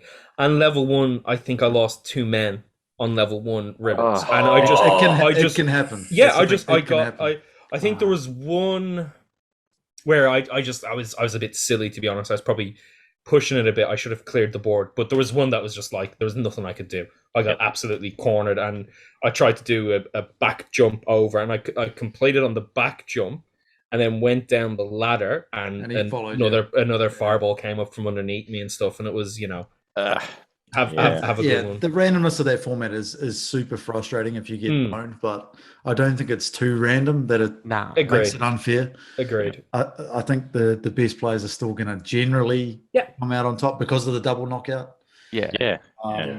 I died at 400 points on the first board. Well, there you go. Yeah, exactly. It was pretty funny. It wasn't, but it was pretty funny. When you look back at it, I'd like to see more of it as well. Hopefully, I'm not too sure how the format can be expanded, but if we do something similar next time, I don't think it should overtake the Kong Off as a whole. But I love the idea of the format of it and actually being a kind of a relaxed social comp as well, because of it's a small amount of time that you're actually in front of the cab playing, but then you get to watch everybody else play, and it's a good opportunity to mingle and hang out. Less stress. Yeah, it is definitely less stress. Yeah. I'd like to see a sort of tag team event or something like that as well, where you and a buddy and you alternate either lives or levels instead of double. And I think we've done a few times. I think you myself and Mike have got, and not really. It's not really sort of, we don't do it for a tag team event. It's just, obviously if there's, 2 of us around one Donkey Kong cabinet, you go a while between games. That's it. So we would we'd sit around, have a beer and alternate levels. I'd actually like to see something like that. And what I would really, really like to see is maybe where you have, you do the level 3 competition, and maybe the top seed for the level 3 goes with the bottom seed. if that makes sense. Okay. Yeah. So, or maybe not so much like that. As like a team. Yeah. Yeah, or okay. you can't, if you have like if you're in the top 10 bracket, you can't be with another person in the top 10 bracket. Or some, I don't know how you do it to make it kind of somewhat fair. Yeah, I don't know how you do it to make it fair exactly, but I'd like to see something like that where you have like someone who's maybe not really great at Kong with someone who's absolutely fantastic, and not only that, it would be a great opportunity for the person who's not great at Kong to learn. That's true. And I think that kind of and I think within Australia at least, like the arcade community is all about, hey, let me show you how to play this game. And let me show you all the techniques I know and how I do it and stuff like that. And no way. Learn Barrow teacher. What happened to you, Matthew? You've changed, man. I've changed. It's turned me into a monster. Not Tecchio anymore. Well, I'm just sitting here going, all right. So if I throw the match on the level 3, I can seed last, and then Darren and I can. I love it. I'm into it. And we can dominate. All right. I'm keen for that. Well, we could try and do a 2-player. Both of us get 1 million points on a 2-player game or something like that. That would be epic. Oh man, yeah. So with the level 3 comp, Barrow and Matt, so it was you two versus each other on their final round there. Yep. How did that game roll out? What sort of scores were you hitting, and how did it feel? Didn't you? I think you lost earlier on, right? So you had to on beat level me 1 twice. No, you had to beat me twice in the final. Yeah, I did. I lost to you the first time, so we came up against each other during the first round, and you knocked me out. Remember. Yeah, you knocked me out. I don't remember that. Okay. Yeah, I lost to you. So I lost to you twice. You were very tired that night. Yeah. I was whining a little bitch that night. I think if there was a theme for me of the Kong Off, it was definitely enjoying losing to Barrow. That was good. I think everybody had that throughout, like every sort of comp though. So why do we import him every year? I don't understand. Keep the borders up. We don't. He just shows up. So that's the thing. That's the thing. Thanks for that. Takes all of our trophies and then heads back home. And damn he immigrants. worked hard to get that good. It's pretty awesome. No, absolutely. Very true. Very true. Getting back on track, just going to do Mike's job for a second. I think our level 3 matches, well, the final at least, were pretty tight. Like we were putting up close to 100k, if I remember correctly.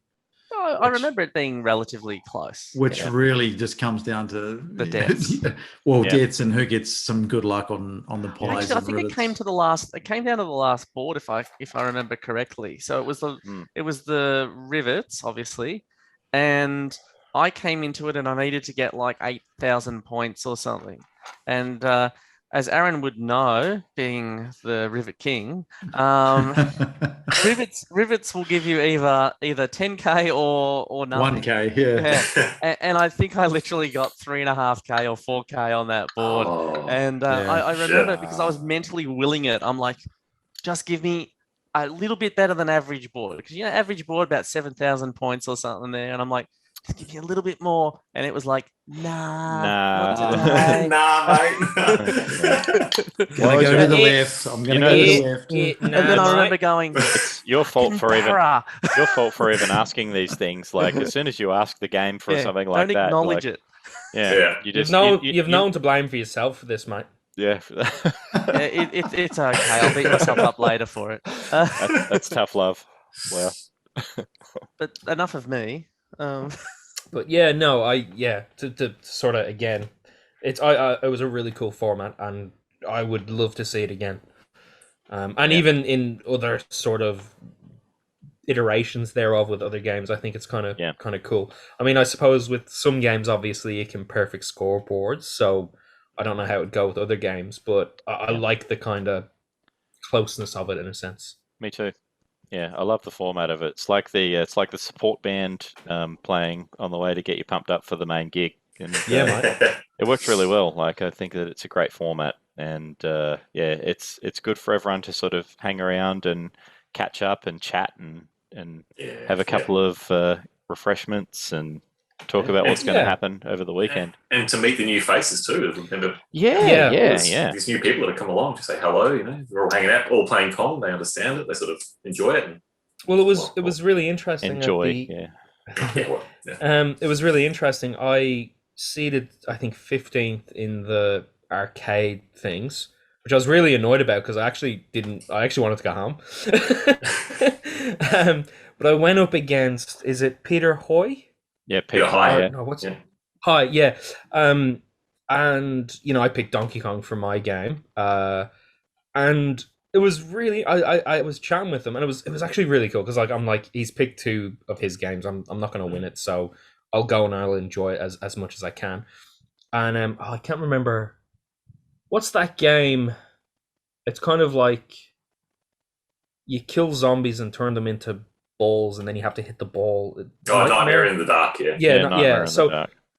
So we were playing that one, and he's kind of, saying, oh, you do this and you do that and stuff. And then he was like, oh, I'm going to have to stop telling you, you're actually getting an okay score.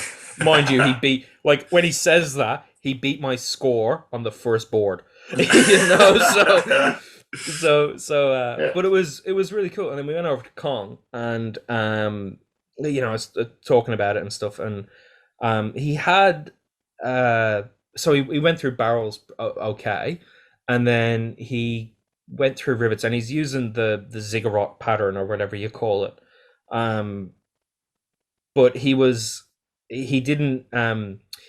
grabbing the hammer on level 3 and transitioning across with the hammer.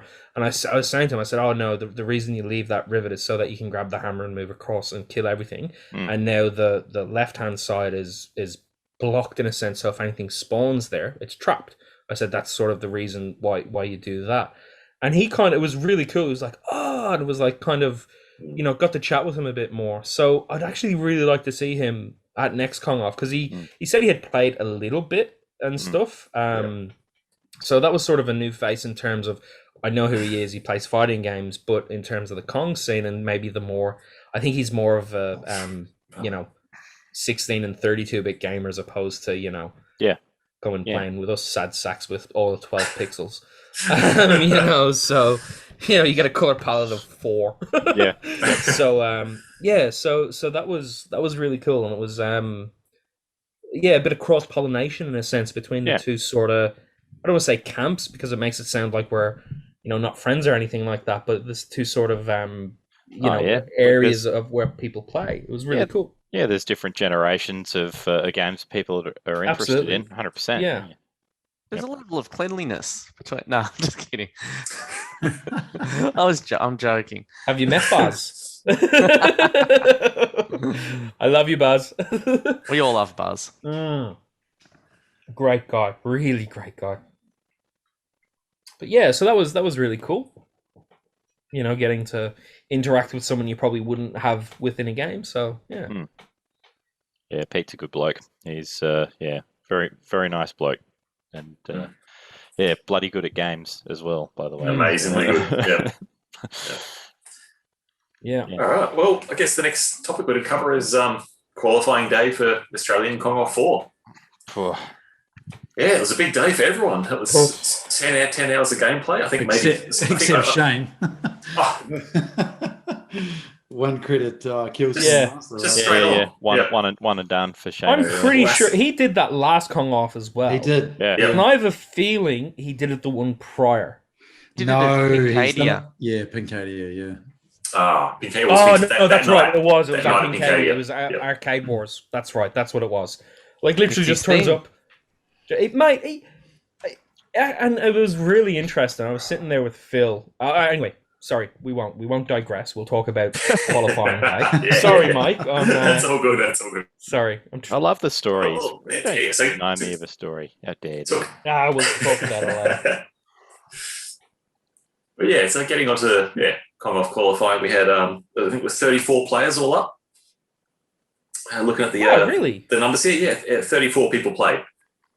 Oh, considering we had a few sort of not be able to make it, that's really good. Yeah, it's not bad. Definitely a lot down on last year. I think it was on sort of on track to be the biggest turnout that we have ever had, and so I think it already was with the numbers that we had, but still, it would have been huge. So Well, I remember the very first Kong Off where people were just sort of wandering into the back of the netherworld and going, can I compete? And Jimmy was like, of course you can. Put up a score of 600. Yay! which is brilliant, which was so good. That's brilliant. That's really good. One of which was like an Alan Stoll cab, like 4 inches too short, 3 inches too wide. Aaron, that was me. I rolled up at Kong Off 1. I was like, Jimmy, can't the game? He's like, yeah, have a shot. Just jump in. So I didn't know what Donkey Kong was back then. I was just like, I know about this game. So I had got like 22,000. Yeah.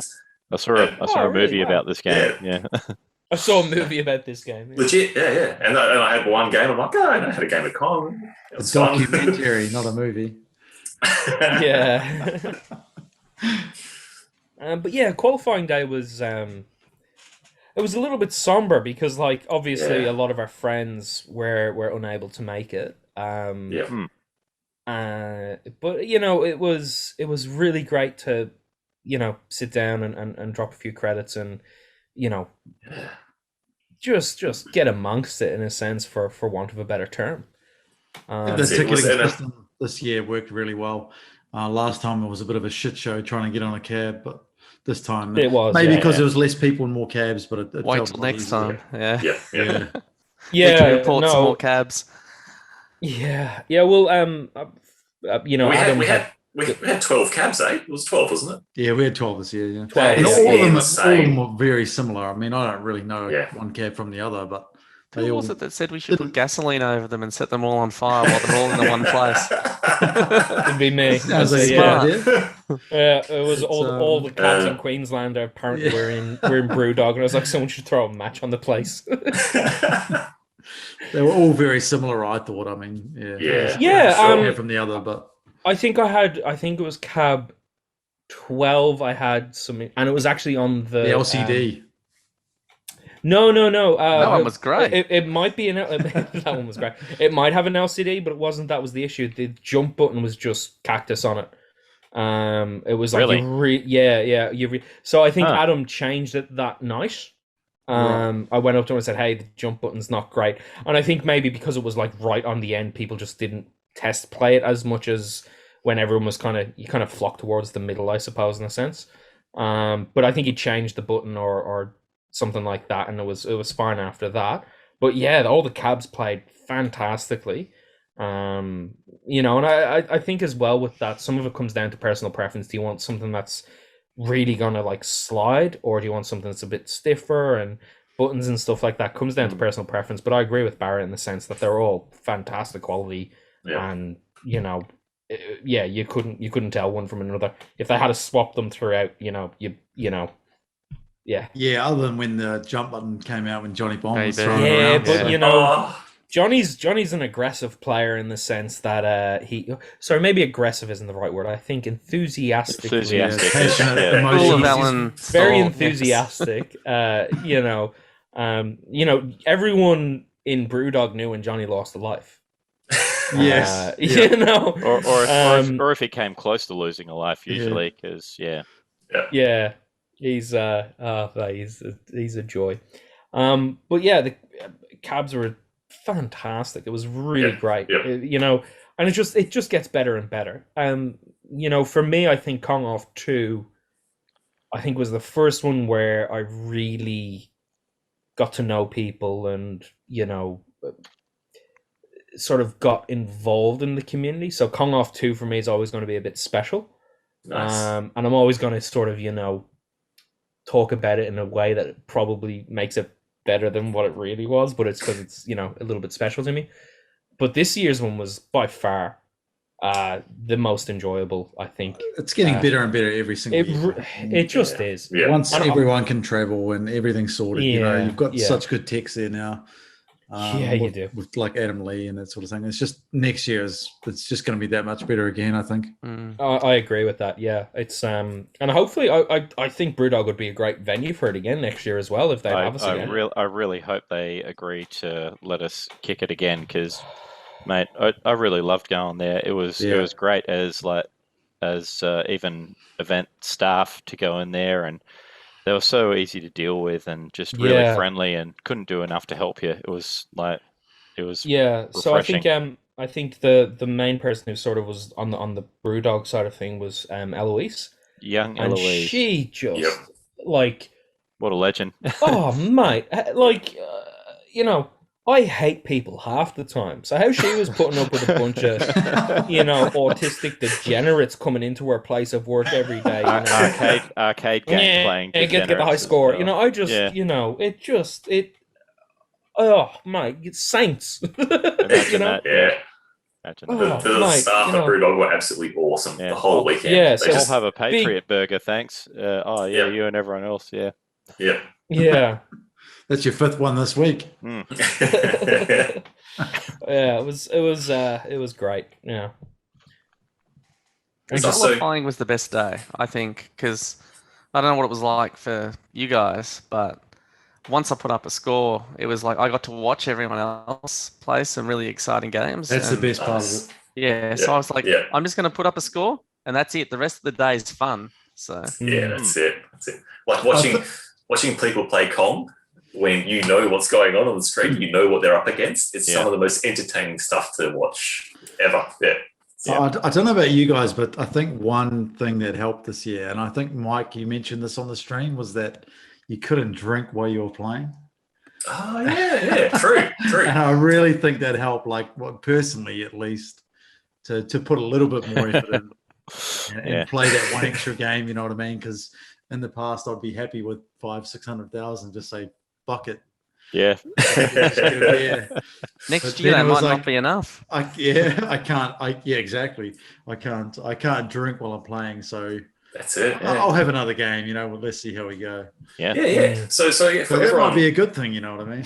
That's it, man. That's it. Like for everyone listening at home, at Brewdog, we were under COVID restrictions at the time. So everyone was wearing face masks the entire time. And if you were only allowed to drink beer if you were sitting down and eating, or sitting down and just drinking, you couldn't be sitting down near a cab. You had to be outside. Yeah, for sure. Yeah. And so that kept alcohol away from machines the entire time, which was good to start. Good thing. But it kept people that were like, if you wanted to be qualifying and having qualifying shots after qualifying shots, you couldn't go to the bar, you couldn't get a beer and sit down and drink, because you have to leave it there. If you sat down for half an hour in a game, your beer's gone warm. That's very interesting. From that point of view, it did create the odd environment. If someone wanted to focus and really get a decent game in, that they had the opportunity to do that, and that everybody else that was beering it up was outside in the drinking area. And they also had the stream active, so then you could actually see what was going on anyway. That was really cool as well. That was whoever came up with that idea was genius. Yeah, it was really clever. Really clever. Personally, some sort of hybrid of that next time would be great. I mean, as much as it is fun to be drinking and stuff while you're playing, you do want to concentrate and try and put up a good score. And not have people around you. Like, I know Jerry and stuff were coming up and annoying the hell out of me while I was super deep. Yeah, so, I know Jerry annoying people while they're playing games. Are we? Is this the same Jerry? We're talking about the same guy. Jerry with a G. Yeah. Yep. I mean, it definitely helped the not Jerry. drinking part. Yeah, for me. Yeah, and for me as well, man, because I was doing the volunteering and scorekeeping at the same time, I had very little time to get in drinking. So I spent my entire day focusing on the games that I'd get onto in qualifying and just playing and you PB'd. Yeah, that's it. And PB'd in the end as well. And I was super stoked. I was like, okay, if I can get 250,000, I was talking to Adam Lee at one point. We're looking at each other, we're about the same sort of level. He might be a little bit higher than me. And I'm like, if we can get 250,000 today, we'll be happy. And probably 20 minutes later, I was jumping on the machine, 250. I'm like, holy shit, I'm still going. I've only got my last life. I'll just keep going and going. Let's keep the party going. Yeah. It's almost as though alcohol has a negative effect on performance. Yeah, well, I mean, it's funny you say that. You're not meant to be able to play Donkey Kong without it, though, because you can't tolerate Donkey Kong without alcohol. What do you have to drink to play Double Dragon then? Like a whole quart of vodka? We won't go into that. That's not the scope of the next year. Next year's a Khan Off, right? We just get I to play believe Khan Off. Yeah, a Khan off. Yeah, Khan Off 22. Khan Off. 22. The Khan Off and the poo off. We'll love it. Yeah. But so I was looking at the highest ever live Kong Off scores, and I think the highest is by Dean Saglio, 1.135. So I think that might be a goal next year. I reckon. Let's give it a shot. Yeah, Wow. I think that's a pretty cool goal to go for, the highest like live score at a Kong Off. Congrats. But you don't want anyone to still... accuse you of being what was the word? Underperforming. Was it? No. I didn't get accused of that. Someone else got accused of that. Underperforming. Right. Yeah. You got a 900,000 with It was I having sat your down and I tooth said, extracted a few days prior. I'm not. Yeah. No excuses, mate. The game actually was really good, and it would have been a 1.05 or something like that. I think it was champion using UT molding. Is that the acronym they were going for? I'm pretty sure that's what it was. Oh, right. That's what it is. I had to think about that one for a second. That T molding, mate. Yeah. No, I think we could do that. Try and take the crown away from the US. Yep. Yeah, I think we can do it. We definitely can. Yeah. Sure. Yeah. And I think it's getting a really big following here. Yeah, definitely. I don't know, and I for the love of me, I don't know why. Because it's not fun. Is it? It is. It's a cool group of people to hang around with, and I think it's not about the game. The game can kiss my ass. Like it's about hanging out with everybody else and having fun and supporting each other. People turn up next year, like everyone's there. The qualifying scores are going to be insanity. Oh, might need a second date. It's going to be 500,000-600,000. Honestly, just I agreed. With the people coming through right now, it's going to be crazy. I mean, we shouldn't go next year. Alan's going to be there. We might as well just give up now. But... $1 million game for Alan at next Kong Off. I'll just hand him the title. I would actually say I'm not going to play. That's it. It's yours. If he gets it, just give him the belt. It's yours, Alan. Champion. Wear it in the spa when you do your next stream. Oh, I'd love that. That'd be great. That would be fantastic. Yep. It'd make the next spa video like just at next level, and I think that's what it needs. It needs a belt. Love it. Yep. Love it. Seats 8 comfortably. Not when he's in there. Alan maybe seats about 3 Allens. So good. All right. Yeah, back to to top 16. All right. So this year's Kong Off, we had our first female top 16 contender make it through the ranks in qualifying day for Tanya. Legit round of applause. Amazing work. Yeah. Good on her. What a she legend. worked harder than anyone there, I reckon. That was brilliant. I was so happy for her. Me too, man. Me too. I was stoked. Yeah, and that was Tanya Lowe, and she qualified just in at 16th, made it through to the finals the next day with the rest of us, and oh man, and went head to head with and Barrow. Damn near beat and Barrow. Almost made top 8 as well. I'm pretty sure there was a point, Barrow. I looked over, I saw Tanya had 2 lives, and you had none. Is that? I think I was on my last guy. That's right. 100,000 before 100,000. Tanya had Barrow on the ropes, man. We were, I can't remember what happened, but I definitely at least 2 of the deaths with me. Bro, she drugged you before. yeah, maybe. Good on her. Oh man, but yeah, Tanya Lowe came through with a very impressive first game for we weren't expecting in the finals of Kong Off. She has the high score, so she couldn't see the score when she was playing. So maybe that was the secret. That's genius. Yeah.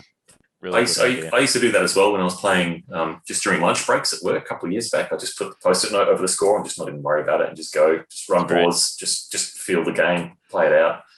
Yep, it's a good move. It's a good idea. Yeah.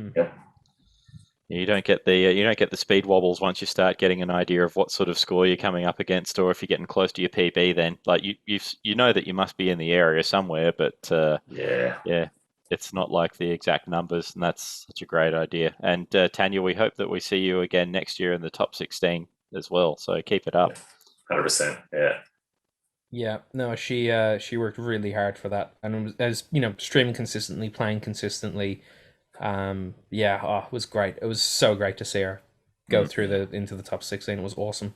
That's it. And qualifying in 15th, we had our buddy Danny Fazakali from Tasmania rock up. Danny, he's a great guy. First time I met Danny was at this Kong Off. I think I heard that Danny's cab had been imported by Jimmy, and that Danny had given permission for it to hang back and be used in this Kong Off, which was fantastic. And very, very good of Danny to do that. And so, I got a chance to meet the guy and have a couple of beers with him and have a chat. And absolute legend. Really nice guy. Yeah, lovely guy. He's another one that got picked up there. It's thanks to guys like you that he got up there. It's you want your mates to rock up. So for those that don't know, Danny, I think I first met Danny at Kong Off 2. And he was unable to make it for Kong Off 3, which was a real shame because he at the time, and probably still is, was big into his Pac-Man and all the arcade scene, and having Billy and Walter there would have been great for him in order to meet them and catch up and stuff like that. So it was a real shame. So we couldn't not have him. It was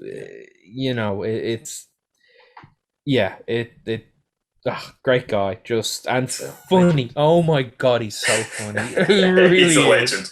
Oh man. I had to I was giving him a lift where I can't remember where we were going, and I actually had to pull the car over and I said, Danny, you need to stop, mate. I need to concentrate on driving. I'm literally about to crash the car because I'm laughing that hard. It was just so good. And if anyone saw the photos of the cabs lined up, Danny's was the red one, the red one out in the middle of the blue lineup. Mate, trust him, eh? Trust him to bloody stand out for the crowd. Has to be different. Yeah. In 14th place qualifying, we had Derek Broadfoot, who was Barrow and myself's Gala co-pilot from a few years back. Yeah, that's right. He's an absolute gun. Yep, my old AAC nemesis. So yes, AAC 1 Foot knocked me out playing Time Pilot. So really good Donkey Kong player, and actually all round just really good arcade player in general. Definitely, yeah. He also took me out for the centipede high score in that B pack too. I was very unhappy. He just beat me during qualifying day. That's all right. That's my life. That's how I live life. I just give these medals. I like people that have medals. It's not for me. You're a good man, Mike. It's all right. I got this year's centipede medal if you want it, Mike. Oh, you bastard! No, we didn't play centipede. It was a there was no centipede. Oh, yeah, true. Sorry. So I just stole the medal. It was marble. Yeah. Next up the list, we have Chris Jennings as well, who's he comes out once a Kong Off. Yeah. Very keen pinball player, but comes out once a Kong Off and puts down his pretty solid scores, which he's well known for. And he beat Jeff, right? Yeah. I believe fantastic. Good. Hi, Jeff. We love you, Jeff. Yeah, so that was probably one of the biggest upsets, to be honest. In the knockouts, Sure. Put up a big qualifier. Yeah, so he's getting better, which is good to see. Yeah. That's it. Fantastic. Next above Chris was Greg Pell. Pelly. Mate. Had him on a few episodes ago. Yeah. Great, you can make it up as well, another Victorian. Great bloke, it was great. Yeah, he was lucky to get there, right? Because he was in he was in New Zealand. He flew in from NZ, so he was safe as houses. So mate. he was pretty lucky to get there as well. And then I think during qualifying as well, or maybe not qualifying, but in playoffs, he got a PB on his first man. Yeah. So that was during I don't know if we're jumping ahead to that, but that was during our semi-final actually. That was awesome. Oh, whoa. He was. I believe his PB was around 4:30, and he got very close to that. And he was on his first man, and I was down a couple of guys by then. Wow, that was incredible. Yeah. Yep. One of the toughest matches I've had actually during head-to-head for DK. Nice. And next up on the list is myself, old Mike Coolacan. Came through with a PB on the day, and I was super stoked. And a couple of guys, I think I got my PB later in the afternoon because a few of the guys had got it home. So I knocked two people down the ladder. Yep. And I was, once I got that PB, I was so stoked. I couldn't. You smashed it, Mikey. It was awesome. So good, man. I was just happy. I I was just happy that I had all day to just play Kong because I haven't had a lot of practice leading up, but getting the day to just dig in and just focus on the game and just remember how to do it properly. Yeah. PB on Johnny Bond's new Donkey Kong cab, which was fantastic, mate. Yeah. Nice. And then next up we have Mr. Bonaforce on Twitch. Michael Edwards. Yes, Mr. Edwards. Yes. First time Kong player at a Kong Off. Good to see him. Good to meet him. I had heard about him. He's Nibbler World Records. Such a good absolute legend. Yeah, he's a nice guy, man. I'm so glad that he came up. It was cool to meet him. I just wasn't sure really what to expect because I'd seen a couple of his streams and knew that he was like a really good player, but just I guess he doesn't talk. Yeah. So I didn't know what unusual to in this. Him. Yeah. And I think that he's quite sort of a reserved kind of person, and I think it took him a little while once he actually came to the event to sort of I guess process that he was there and whatever. And once he was there for a little bit, it was really great to sort of chat with him. And he was there for basically like a week or the entirety, man. Yeah. He just dived straight in, which is so awesome. He's such a great dude. Yep, and did well in. He had an eating comp that he loves his eating. Burger. He tried to tackle his food challenge there with Brewdog that made him a 6-fillet chicken burger that he tried tackling. So I believe there's a video of that on Lyriel's Twitch. So and I think he did the other day. He did 4 kg of chicken wings or something a couple of days ago on Twitch. But I think it was Bonin 475. Is his man. Yeah, Bonin 475. So check that out. Yep. Yeah. Oh no, he did 2 kilos, and he said he wasn't full, so he's going to do. What the fuck? 2 kilos, and he's not full. And he's going to do doctor. That's a lot of chicken, man. Yeah. Premier food streamer. Yes. Yeah. Oh, forget Kong. Just stream that shit. Yeah, it's pretty awesome. Yeah. What a legend. Yep. All right. It's a cool guy. All right. Next up in the qualifying list, coming in at 9th qualifying day was Dennis Edmonds. Hey, buddy. Hey. Snuck that one in, didn't I? Nice. What scores did you get, man? How are your games and things leading up? I went and actually had a look at that today. I was looking trying to do some homework before we talked this evening, and I think that I had scores ranging from about 40,000 all the way up to a new PB, which I got during qualifiers, which was 394,400. So nice, man. Did rather well. So my PB before that was 290. What? 6 or something like that. Wow. So whoa. 100k PB. I went nearly 100k further. So it was insane, dude. It was just really nice to get into that environment, and I think it was kind of like what Mike mentioned about being able to get the chance to play Donkey Kong all day, and then being able to focus on your game really did help me. And so came out with a win, which was great. It pushed me up a few spots, and I qualified, and then I had to face a pretty tough opponent based on my score, which I'm sure we'll go into a bit later. So. I think the non-drinking has done us well. You know, we were talking about that before. Yeah, couple of PBs. Once getting PBs, yeah, for sure. Awesome. Winning formula. And also, I mean, this year I was a lot more relaxed as well because of being the first BPAC. I was like stressed. I don't know. I was pretty nervous trying to play any game anywhere. But this year, it just felt a bit more. I don't know. I was more prepared for it, which was. I don't know. Yeah, that makes sense, man. Definitely. It was a different environment as well. Being at the Eka for Kong Off 3 was it felt like there weren't many cabs, and it was hard to get a game. And even when you did, it was just hectic. It was just busy. Yeah. There was a lineup behind you, and you were just like, oh fuck it. It was more pressure. More pressure there. That's it. It really is, and. Yeah, I think that with more cabs, and I think we're looking at getting 16 cabs next year as well. So that would be insane. That would be. It'd just be better, I think, to be able to try and accommodate for the amount of people that want to take part in the comp. So and the games are going to be longer too, with people getting better and better. I hope so. Going to have much longer games. I think on average overall. Yeah. Yep. So nice. So Dave, you got to cut some more cabs, mate. Get on it. All right, next up on the list, qualifying in 8th was our co-host Neil Cairns. Woo, Neil.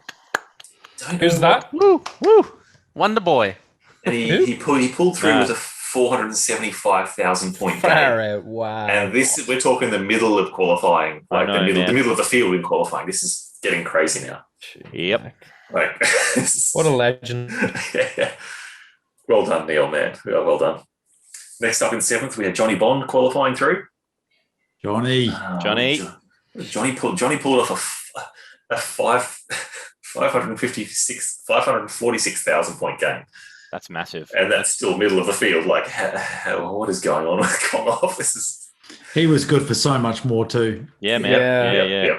I think he had. We know he's a consistent player. He had 300 very much so. Very, very much so. He's a great player, and he just doesn't play very often. So when you go to these events and he sits down and he just, pops out an 800k or something, you go, oh shit, yeah, JB's fantastic at this. Yeah, that's it. And next up the list in 6th qualifying place, we had Luke Bushell. Busho. So solid. Kill screener. Yep. Local com player, kill screener recently. Yeah. Had a Dad. Recently a father. Yes. Yeah. The only man I've seen on stream would stop at the top of a ladder and open a beer with a spoon. What a move. What an absolute legend. Oh, did you clip that? If you did, I don't think I did. Oh, it was one of the first times I saw him stream. And then this was 2 years ago, and then I come over for Ultimate Dinners, and that was the first thing I hit him up about. Just that's so good. Brilliant. Yeah. Oh, what a champion. And qualifying in 5th, just above Luke, was Michael Kibbe. Oh, Kibbe. He only had to put up 2 scores that day. So one was 469,000, and the second was 590,000. Yep. Yeah. He's another consistent player that just doesn't very much enough, and he should have 900k now at least. But. He had 900k almost when I started. On his first kill screen. Yeah. So watch out for him. I think before next year. Yep. We'll break his thumbs. Don't worry about it. We'll just sit him in front of Nibbler. Yeah. And he's another guy that comes out, just puts down a credit, boom. He just knows it. He knows it from learning it so much in the past that he can just roll into it, get straight back in the groove, and just play the boards, roll on. Next up on the list, we have a new Donkey Konger as well, along with Bonaforce, Michael Edwards, fairly new to it. Jeff Sutter, another Brisbane boy, young Jeffrey. Young Jeffrey. He's doing well. I mean, he's been playing 3 or 4 months now. 4 months. How amazing is it that he's only been playing for such a short period? And we've been watching him in the Kong Off Pals Facebook group, and that he started on, I think his first PB was 140k or something like that he posted, and he's at the point where he's at 740 700 and something. He's had about 3 or 4 700k games. It's just crazy. He's there. He's there. Next kill screener. That's it, I'm man. willing to bet. His qualifying score was 742,000, which is just massive. That's amazing. For someone who's playing for that short amount of time. 20k off his PB or something ridiculous. Yeah. Oh my god. I dare think he actually may be playing more Kong than me lately. So that's scary. He is grinding. Yeah, that's fine. Please beat me so I can be free of this. Yeah. You'll never be free of this, ever. Neither will you. We're all in this together. Yep. And next up in 3rd place, Shane Saul. Oh, Shane-o. legend. That's the kill screen himself. That's what he did. What rolls in. Yep. Drops the credit. Drops the nugget. Yeah, that's it. See you later, gents. So he's the most consistent player at Aussie Kong Offs. He's won it once. He's been in the finals twice. Yep. So, and his 1 credit score kill screen was 884,000, which is just insane. Which I think was pretty close to what he got last time. I think he might have got 885 or something. So very close. And at Pincadia, I think he got 9, very low 9s. Very close to beating his PB that time. And he had a man to sack, and he just chose not to do it. Wow. Yeah, he just went to the end with an extra man. I'm like, what are you doing? Sack the life. Yeah. That was so much fun. Legend. Nice. And then, of course, qualifying second, we have Mr. Matt Tecchio. What was your score? Nobody cheered there. I don't know. What was my score? Let's have a look. What do we got? 964,800. That's not bad. It's Wow, not bad. It is. Wow. What's the pace there? What's the pace? I think it was 105, 106 or something. I was playing it pretty safe. Like I knew because Shane had already done the kill screen, and I knew there was a prize for getting 1 million points. I was basically, I think I played one game before it, and I died on like level 2, and I went and got a burger. I was just trying to be totally like for qualifying. My plan was just be chill. Yeah. Because I get a lot of anxiety. You may know. I get a lot of anxiety, and I get on edge when I have to perform, because the last thing I want is for people to think that I'm shit, you know. And so I just went into it, and I said, look, I'm just going to play one game. I'm going to play exactly like I'm at home, but I'm going to play safe. I'm not going to try and push a personal best or something. So I just played a game that I knew would be over 1 million points. It was pretty safe. I think I got to about 900 with 2 men left. And I think I got back-to-back rivet boards, not death and death, but the first rivet board killed me really unfairly. Sometimes it happens. And then I played through the next board, and I got to the next rivet one, and it killed me too. And I was just like, wow, I only needed 100K. And if you sat me down in a machine and said, if you've got 2 lives, can you get 100K? That's what was going through my head. I was like, how can I not get 100? This is a done deal. But it wasn't a done deal because it's Kong. So Kong. Yeah. The monkey had other it hurt. Other it hurt plans me. for you, mate. It really hurt me mentally, because I was like, F this, but really it doesn't matter. Like I was fine by the next day. But I was like, that's it. I've put up enough score. I didn't get the million. I'm not going to sit down and play this game again for another couple of hours. I'm just going to enjoy the rest of my day. So I was around the back of the cab adjusting the voltage on the rivets. Look, it could number one could have gone to a nicer guy. Well, it could have, but it went to Barrow. So Barrow qualifying in first spot there. And do you remember your score, Barrow? I want to say 1,009,200. Something. Yeah, that was it. Did you get to the end, Barrow, or did you die? No, I got to the kill screen. Yeah, didn't get to put my initials in. So does anyone know what level I got to? Not to 19. make it about me. I think it was 19. 19 or something. Oh, okay. So so you're on pace for a much bigger game than me. Nah, it doesn't matter. Didn't get there. It doesn't matter. I didn't get it. Yeah, that's the first time that game was the game before actually I got 500K on about 1 million pace, I think. But, my favorite not statistic, but my favorite fact about you, Matthew, is when you got your 1 million point game, you technically didn't kill screen. I didn't. No, I didn't. If you went and looked on the high score list, it said kill screen. No, even though you made it to the kill screen, you just didn't die as a result of the kill screen. You died as a result of a barrel. The last barrel on the kill screen. That's right. Yeah, my first I think Barrow did that too. Yeah. Exactly what oh, really? Oh, that's so. I ran to the last barrel. You get so excited. Yeah, you go like, "What am I doing? I'm here. I did it. Yes." Then you go, "Oh shit!" If I ever do, come off the grass. Mate, you're going to get 1.3. Trust me. No, believe me. Mike. Beautiful, Mike. That was the first game. Yeah, Donkey Kong Jr. was the first game I ever played. Junior. Wow. Oh, really? Poor thing. I'm so. It was all up from there, so I guess. I love that. I guess that's You good. started from the bottom. Now you're here. It was the big time. It was the Game and Watch version, so it wasn't wasn't as harsh as an arcade one. Yeah. Wow. There you go. Mike, should we take the chance to actually congratulate Barrow on his rank A for his achievement for his scores in DK, DK Junior, Crazy Kong, and DK3? Definitely. There's some pretty big achievements there in that, and that took up a significant time. Barrow, what's it like having a large penis? That's just incredible, man. I don't know. Ask Tecchio. I've got no idea. It's actually really great.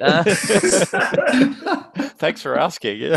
So I guess what for people that don't know what rank A is, it's So in Donkey Kong Forum there are certain rankings that you get for completion of certain achievements within these games of the Donkey Kong genre, which includes Crazy Kong as well.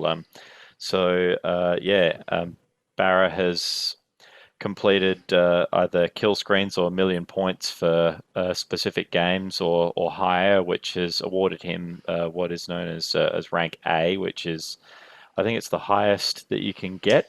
Second highest. It is score-wise, yeah. So I guess a bit more background or detail. The DK Masters, it's called. Rank D is simple kill screens or 1,000,000 points on DK3 on all 4 licensed games. And then rank A has got its like 4 scoring thresholds. But there's a higher rank S, which you have to achieve all. You have to achieve all 4 rank A requirements within 24 hours. Oh man! Which obviously, like, no one has. But someone might. But you never know in the future. It's a brutal leaderboard. You'd have to start with Donkey Kong, I think. You'd have to. Yeah, yeah, it depends what you're good at, but jeez. What's wrong with people? Easy. What's wrong? Exactly. I mean, that is the question. What's wrong with people? Exactly. Yeah. You can do it, Barrow. Go on. No, so it's one of those things. I'm not good enough at all 4 games to be able to pull off those scores at will. I've only done it once on all 4 of the titles. Oh, I'm not that good, but I've done it once. Yes, it's good. Nobody else has done it, just him. Oh my god, that's genius. One day, definitely. Yes. Congratulations, Barrow. So, yeah. Well done. Thank you. All right, I guess we better roll on to the finals day of Kong Off now and get into some of the battle stories and some of the how we all went, what it felt like, what we were doing. Yep. Yeah. We'll skip over my first match. I think we've brought that up enough.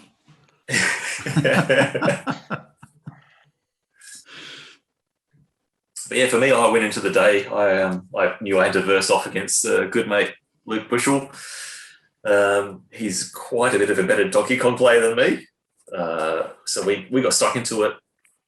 And yeah, I think we had the 2 streaming cabs on the end as well. So he was on the far left, and I was second from the left. So we were both on the streaming cabs as we were playing through. I think I was ahead, and I played one of my better games as well, because this is the first time I've made top 16. So I was rolling through. I think we reached. Well done, mate. Awesome. Yeah, cheers. I think we rolled into about the 200,000 point mark, and I think I was like a life ahead, possibly.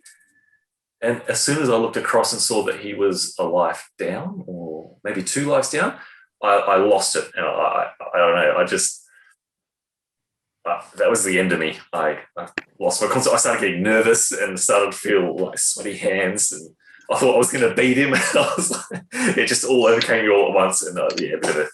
It's the danger of looking across, eh? Yeah, it was a downhill spiral after that. Don't look. Yeah. I just don't look. Yeah, I had this. Touch. No. I was so confident to that point, and I was like, "Oh no, wait! I can't beat Busho. Like, what's going on?" And then from that point, I was like, "Oh fuck, yeah." So that was my little story of bowing out in Kong Off. Yeah. We all have ours, definitely. Yeah. How did you go, Dennis? What was your little experience like? Okay, so the way that the matchups had fallen in the draw, I went up against none other than Mr. Neil Cairns as well. So Neil, I wouldn't say that around Neil because I don't want to pump up his tires, but Neil is an amazing Donkey Kong player and a good competitor in pretty much any game that he chooses to play. And so I tried not to show really how nervous I actually was in going head to head against Neil, because not only was it my first Kong Off final and maybe my last, depending on how we go next year, but it was also I felt very nervous going up against someone of Neil's experience with the game, and so we kicked off, and I think it was all over for me by 84k or something like that. So yeah, I had some nasty RNG at the start, and that sort of it set the tone for me. And after that, it was just was done for me, and I wish that I could have pulled myself out of it, but I just it was difficult, and I saw that Neil, and again, don't look over. I looked over, and I could see that Neil was doing a lot better than me. Had 3 in the chamber, and that's sort of I played myself out of the game basically. So I was done, and I was watching. So I got the chance to sit back and watch everybody else, I guess. So taking the positive out of the negative, and Neil got to have some very reasonably priced beer, which was fantastic. How reasonably priced was that beer? Very reasonably priced. Awesome. God. Dangerously reasonably priced. Dangerously reasonably priced. And it was good beer too. Damn good beer. Yeah, I made it. Yeah. Me too. Yeah. Well, kind of. I laid out the hops. That's the most important part. Yeah. We went to, so for everybody listening at home, there was a launch for the creation of the Woof Motherflippers beer that was our signature beer for the event at BPAC, which was made by the good people at Brewdog, of course, being the venue. So there was a day there, and I got the call from Jimmy amongst quite a few others as well. We all met at the brewery, and the head brewer there took us through a tour of how we were going to prepare the brew and what the process was, and the hops that had been chosen for the beer, and all the sort of all the other little finer points that went into making our brew. And so as part of it, we got to add a few bits and pieces, and Aaron added one of the bags of I guess it was like either wheat or barley, whatever it is that goes into beer. I don't know, whatever. But Aaron's the chemicals guy. He knows all about that stuff. But I got to add the hops, which I do know that because you smell it and you're like, oh yeah, that's hops. So, oh yeah. Yeah. So Aaron and I were sitting there smelling this bucket of hops that went into awesome. the brew, and we're like, Aaron's like, can I eat some? No, I wanted to eat some of the grain, like have a taste of the grain. Yeah. No, so I do my own homebrew as well and brew from grain, so I'm full into it. I loved it. It was so Brilliant. much fun. Yeah, it was great.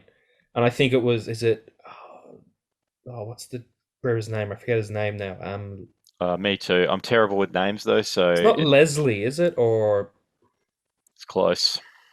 Yeah. Anyway, if he's listening, thanks. Legend, and it was a lot of fun. Really enjoyed it. Fun. Yeah. So we got to go there and do that, and then was it 10 to 12 weeks later, whatever it is, for the brew time? Then some damn good beer. So anyway, I do digress slightly, but getting back to important things there, Dennis. Beer now, come on. Damn important, I think. Anyway, Woof Motherflipper was a great beer, $5 per can, 375 mils, and it was a great pilsner. Just a nice, light, easy drinking beer. Yeah. Simple. Yeah. Brilliant. Anyway, so of my matchups, it was great to get into final, but I bombed out.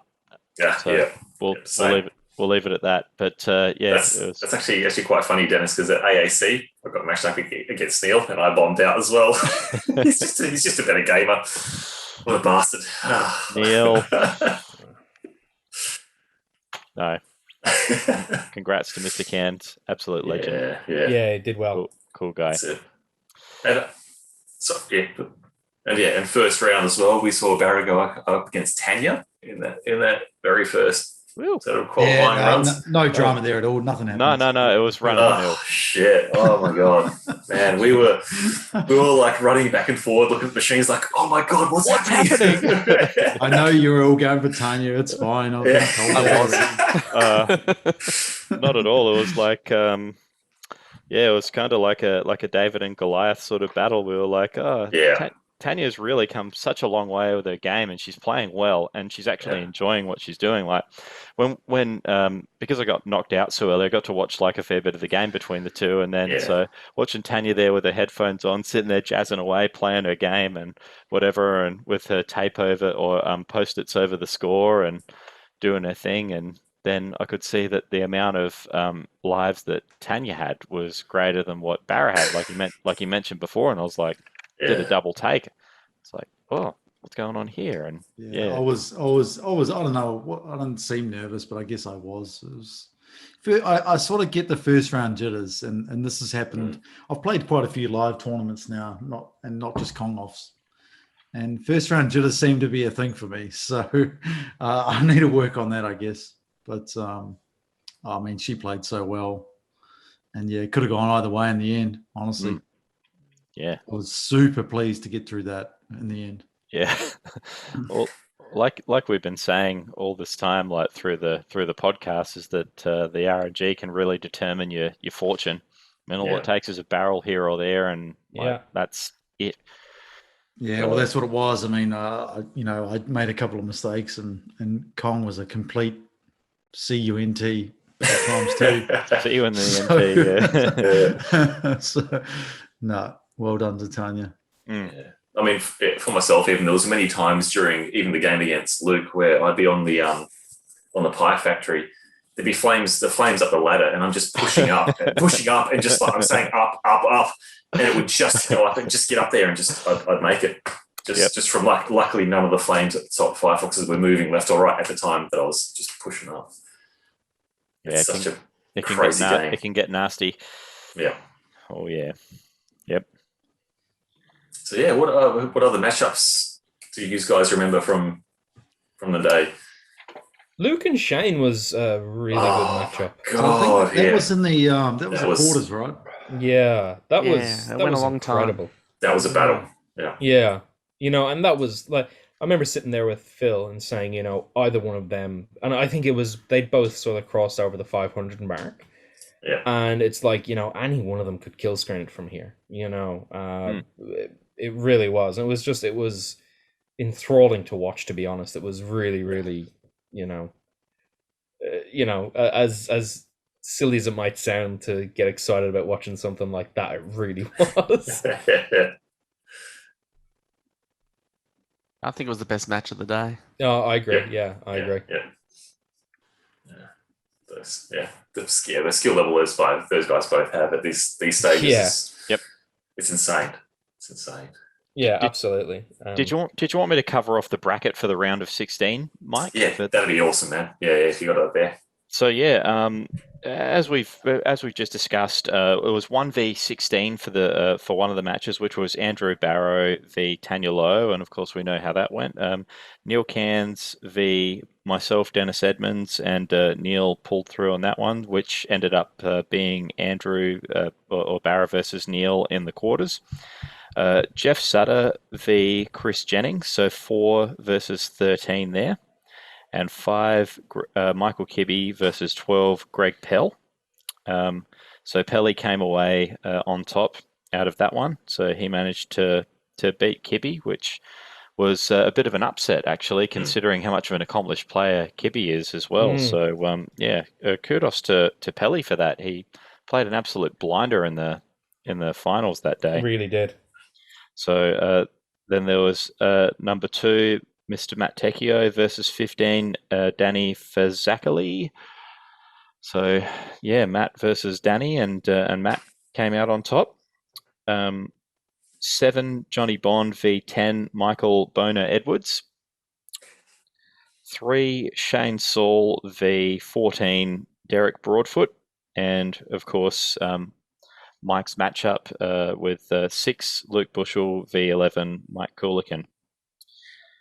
And so, the round of 16 was, there were a couple of upsets in there, and as with any Kong Off, it was great watching, and it made the quarters a lot more interesting and kind of thrilling to see who got through and to see the matchups for the next round. Did you guys have anything on the 16 round or the quarters that any stories or anything that you picked up when you guys were milling around watching between games? See anything interesting, exciting at all? Nothing? Yeah, nothing. Nothing we haven't discussed. Yeah. We've been through a lot. So in the quarters, it was number 1, Barrow versus 8, Neil Cairns. and so Neil bowed out in the quarters against Barrow, which pushed Barrow through to the semis. Greg Pell v Chris Jennings as the two upsets ended up getting paired up against each other as well, which I thought was pretty cool for a pairing to see those two go up against each other, and it was actually a pretty decent game if I remember correctly. So Pelly again came out on top with that. So then in the semis that ended up pairing Barrow versus Pelly, which again made a incredibly cool game to watch. Yeah, we talked about that earlier, but that's definitely probably the hardest matchup I've had in a head-to-head before. I mean, Pelly had almost, I think he was very close to a PB on his first man, which is about 420,000 or something. Yep. And I was already, I was just crazy. I was already down a couple of guys, and I was just telling myself, like, get to 500. It's such a mental step for him to get to 500. And if he gets there and beats me, then he can have it. No, he deserves it. But credit to Pelly. That was such an epic game. Yeah, man, he put in such a massive effort that day. It was fantastic to watch as well, because I was talking to Pelly before we started, and we were sort of both on about the same level score-wise, and that I think Greg had a PB of 410 or 420, something it was around like that. And so he was like, oh, well, I'm just going to go in and, whatever happens. And, He put the pressure on big time. I felt it. I felt the pressure right then. So, it was brilliant. Great watching. The other matches that we had were Matt versus Johnny. So 2 versus 7. Oh. So, Tech, how did you go against Johnny? Yeah, I recall winning. I don't recall much else about it. I remember Johnny being very enthused. I couldn't tell when he was dying or not. No, it's he does play his cards pretty close to his chest when it comes to that sort of thing. You can't get much of a read on him. I know. Yeah, so I kind of just shut him out. I just kind of just focused on my game. How'd you do that? I don't know. It was a Zen-like moment. And then at some point, I just saw him stop, and then that's when I looked over and I looked at his score, and I think he was quite ahead of me. Yeah, he was about 200k ahead of me. Oh, wow! Yeah, I remember that. Yeah, because that's right. He bowed out, and then there was somehow this enormous gap where Johnny just streaked ahead in score, but then it's because we play different. Yeah, absolutely. Yeah, and then you had more lives in the chamber, and but I don't think I'd lost one. So. No. I think I just played it out. I looked around. There was nobody else around. Everyone was having a beer and a burger or something. And I just went, all right, I better keep going. And thankfully, I got across the line. So I remember that one. Yeah, nice. Yeah, that was really interesting. Yeah, now that you mention it, it does ring a bell, because it was quite interesting watching the difference in score, but then watching you close the gap, and then eventually, obviously, finishing up and getting the hand on the shoulder, and then that's right. Yeah, I just remember there was a big gap in our levels when he died. So I remember looking over. He was like 200k ahead of me, but he was like 10 boards ahead of me or something. And I was like, all right, well, I only have to finish 3 more boards or something, but they're going to take so long, and I really should just run the boards, and I didn't want to change my game plan. Yeah, that was a really cool way to play it. Yeah, just keep doing what you're doing. You're on a working formula, and it worked well for you because you progressed to the next level. Yeah. And so with that, the next pairing was Shane v Luke, and so. Oof. Yeah, what a game! I remember that being a pretty massive game as well. So definitely the game of the quarters, if not the whole final. Yeah, I'd say of the tournament, to be honest with you, that was. Yep. Yeah, I think so too. Yeah, and Shane had all the games he played leading up to qualifying from memory were fairly long. I think it wore Shane out by the end. I think that's what happened in the finals. We'll get to that when it happens, but I think. Shane had a bunch of grueling matches, one after the other, and I don't think he plays for long periods. Like he does his kill screen and he goes, and I don't think he's used to doing sitting down at a cab for 7 hours. Yeah, no long haul stuff. Yeah. We'll elaborate on that in just a sec, because that's actually a really good point.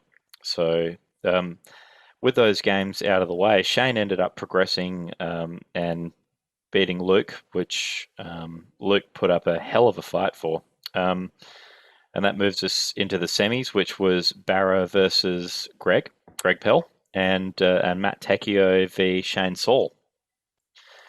So yes, more pretty sort of pretty full-on games that took place in the semis in the lead up to the finals, and also the bronze match there. And at that point, it was another big game for Shane, really, wasn't it? It really was, yeah. It was. Shane, I don't even know how I lost that one. It wasn't that I was playing against Shane. He had 2 men down, and I had all my men. I remember I was watching, and he lost 2 men, not early, but it was like oh, and then when it again, sort of as things progressed, and I'll talk about it in the finals, but when it happened, I said to Phil, oh, this, the exact same thing happened against Tecchio, and he pulled it out. So yeah, he was, he did really well to dethrone the king, in a sense. Like. Let's not get carried away. No, he won it like a legend that he is. That's and all credit to him. But I just want to say, I had 3 deaths on the springs. I remember that as well. I have no idea how they happened. The last one, I know how it happened, because my last death, I walked off a platform. And it was just that I didn't hit the jump button hard enough. I was in the zone, and I was just like, tap the button, tap the button. I use a different kind of button, right? It's one of those personal preference things. I remember you getting up and walking away. Now that you mention that, I just remember the look on your face when you got up and walked away from that cab. I was disgusted with myself. It was disbelief, and you just. And I remember watching that and thinking, and I think I said to Phil, I reckon that's a button malfunction, because it wasn't. It was me. Yeah, no, of course, but sort of in the moment, I was like, oh, I reckon something's gone wrong, because that's unusual in a sense. Well, it doesn't happen. Yeah, so. Yeah. But the other spring deaths too, you could understand maybe 1, but 2, pretty much in a row. And was for you? Was it? I know you're used to playing on an LCD. Is it just because you were playing on a CRT that it made it a bit different for you, or? To this day, I can't tell you what it was. Okay, cool. Literally, I attribute it to that. But that doesn't explain why every other game that day and the previous you were day, fine. I almost got 1 million points the day before. With no Shit problems. Game. So maybe, maybe I was nervous. I didn't feel nervous, but I literally, when I died to the first one, I was like, oh, that's weird, but that's okay. It's just 1 death. I really felt I had that game. And when the second one happened, I literally was like, that was fine. What did I do wrong? And I went back afterwards and I watched it when I got home, and I slowed it down to, you go onto Twitch and you can slow the video down. And I watched it, and in my mind, I leave at a different time than what I actually did in the game. So I'm going to attribute it to the LCD CRT thing, but it's not an excuse. And regardless, Shane was a winner and is a winner. He played well, man. Played really well.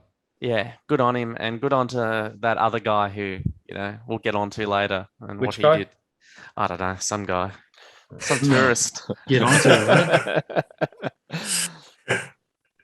So yeah, that pretty much covers the semis for us, essentially. Now, something that I do recall between semis and finals on the day actually was the amount of time between the gameplay in semis and then the finals and the bronze match as well.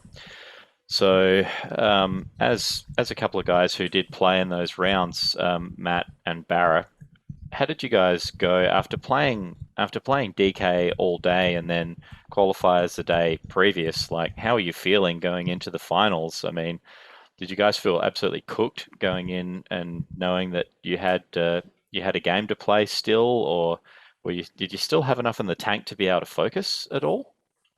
Do you think? For myself, I still had a little bit left in the tank. I was I was really hoping that I wouldn't have to play out a full game with Shane.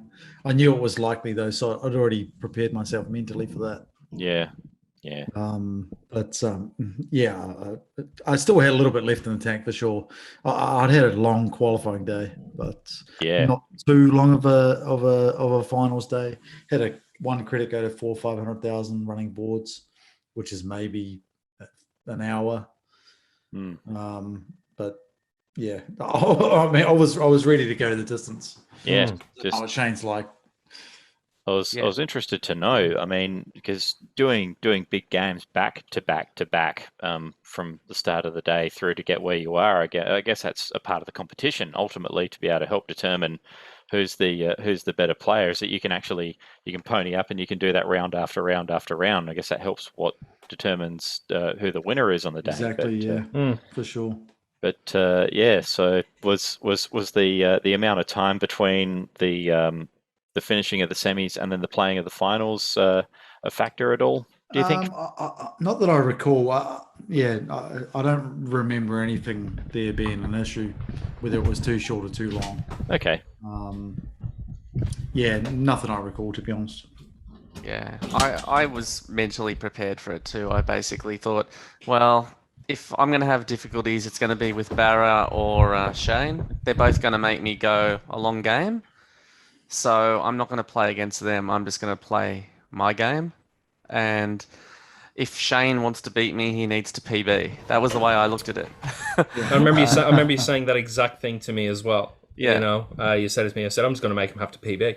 Yeah, well, I thought that was a million points, and yeah. Yeah, and I thought that was such a great attitude in a sense. Like, you were just like, I'm just going to play my game. And I thought I was like, I have to admit, man, when you pulled that out, I was a little bit impressed. I was like, whoa, he's yeah. I said it to Shane because I was trying to psych him out. I know, man. I loved it. I absolutely loved it. Well, I thought, it's part of the game, right? You got to try and psych your opponent out, and I can't psych Barrow out, so I'm going to try and psych Shane out. So I'm just like, good luck, mate. You're gonna have to PB if you want to beat me. and I think it worked, because that's why he was 2 men down, and I'm like, oh, this is going great, and then I fucked it. I'm like, well, he showed me, didn't he? That'll learn you. I think you grind a lot to get good at the game, right? Oh yeah. And I think that grinding prepares you for long days of playing. So champion. Yeah, so in a way, it kind of prepares you for the comp and what you're sort of up against on the day. Ultimately, then when you're going in and playing a game for a few hours, that I guess it's sort of conditioning, almost in a sense, for you. Then once you play it on that level, I mean, I don't yet, so I don't know, but it's I am. We can hypothesize. We can. I'm suffer with me. Quite in awe of.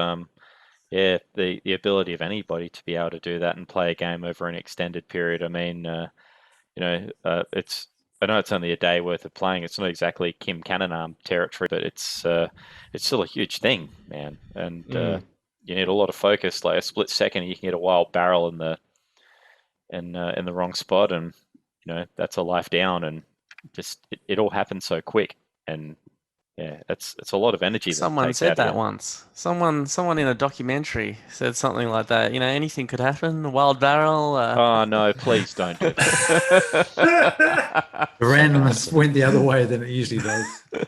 There's a kill screen coming up if anyone's interested. Yeah, well, we can say that when Shane plays next year. Yeah, like literally as he hits player. There's a Donkey Kong kill screen coming up if anyone's interested. Yeah. Get Brian on the phone, I'll do get that, in the site. Yep. We'll get him. We'll call Brian. So tell us about the big deal. What happened after the bronze match? Yeah, so the main event. Yeah, so in the finals, number 1 Andrew Barrow versus number 3 Shane Saul, and of course bronze match like Matt mentioned, Matt Tecchio v Greg Pell. So, Matt, did you have anything on the bronze match v Greg? Pelly played great. I was really impressed with him. Put up a decent score. I can't remember exactly what it was off the top of my head. I recall thinking that it went a while. It wasn't an easy match. I'm really impressed with Pally's scores from the Kong Off. I think, as Barrow said, like he was playing like a man possessed. He was consistent, very consistent on the day. Yeah, and I just remember thinking, just don't flub it. You flubbed the last game, don't flub this one, you know? So I was feeling a bit nervous. Not nervous, but not sure, you know, that I was going to come out of it. And thankfully I did. But, you know, Pally, if he puts in the same amount of effort he did coming up to this Kong Off, next year he's going to be a real threat. So yeah, I guess he was a real threat. So there you go. I expect to see snake in the grass, mate. Snake in the grass. Sorry, what was that, Barrow? I expect to see a kill stream from him probably between now and then. I hope so. I definitely think so. Yeah. I think we're going to see a lot in the next year from the other Aussies. You know, Bona, Jeff, Pally. Tagster came close recently. Jack. I don't know why Aaron's Patrick coughing Silver, like that. Aaron. I think we might see a Miss Pac-Man kill screen from Aaron. I don't know. If anyone's interested. Yeah. No one's interested. Tecchio might go all right. Oh, look, I might get one. I'll tell you what, if I get another kill screen, it might actually be a PB. So let's go. So I'm just really proud to be able to sit next to such a legend and play a game, and it was a great event, you know. Yep, absolutely. It was a pretty cool match to watch as well, and wow, it was I think that Greg definitely earned his spot there, as you mentioned during the day, because man, he played so well. It was fantastic. I was just Yeah, I appreciate Barrow wearing him out for that match. That was good. Thanks, Barrow. He wore himself out. I mean, that's true. Yeah, could have bombed out of 200k. I would have been fine with that. Yeah. So, and that leads us into the final game, which the grand final. Yeah, which of course was yourself, Barrow v Shane. Did you want to talk us through that and sort of what was going through your mind in the lead up to the game kicking off? And yeah. I mean, I was prepared for a long game. We just, like, Shane's been the most, even before this Kong Off, Shane's been the most consistent at Aussie Kong Offs. We know how good he is. Yes. I was mentally prepared for a long game. I didn't want to play a long game. I'd had enough. I was thinking, run boards, try and get as deep as possible. I know my running boards might be slightly better than his. If not, that's fine. I can try and point Preston at the end. Let's just get to the start, get to level 5. Yep. Go from there. Yep. Smart. Obviously, it wasn't the matchup that we expected or wanted or anything like that.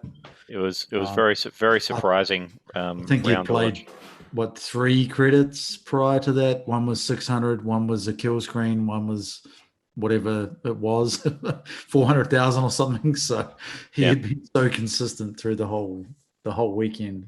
Yep. And unfortunately, for him, I really feel bad for him. Mm. Yeah.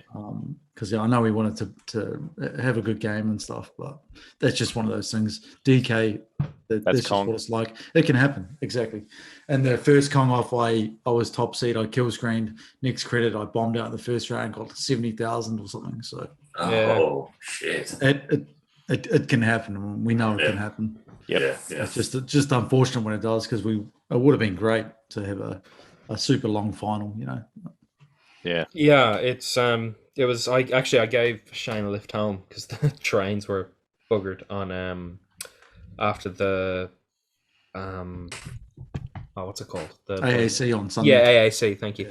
Yeah. So I ended up giving Shane a lift home, and we talked about it, and he was just like, just one of those things, and I went up to Shane afterwards on the day, and you could see he was really upset. Yeah.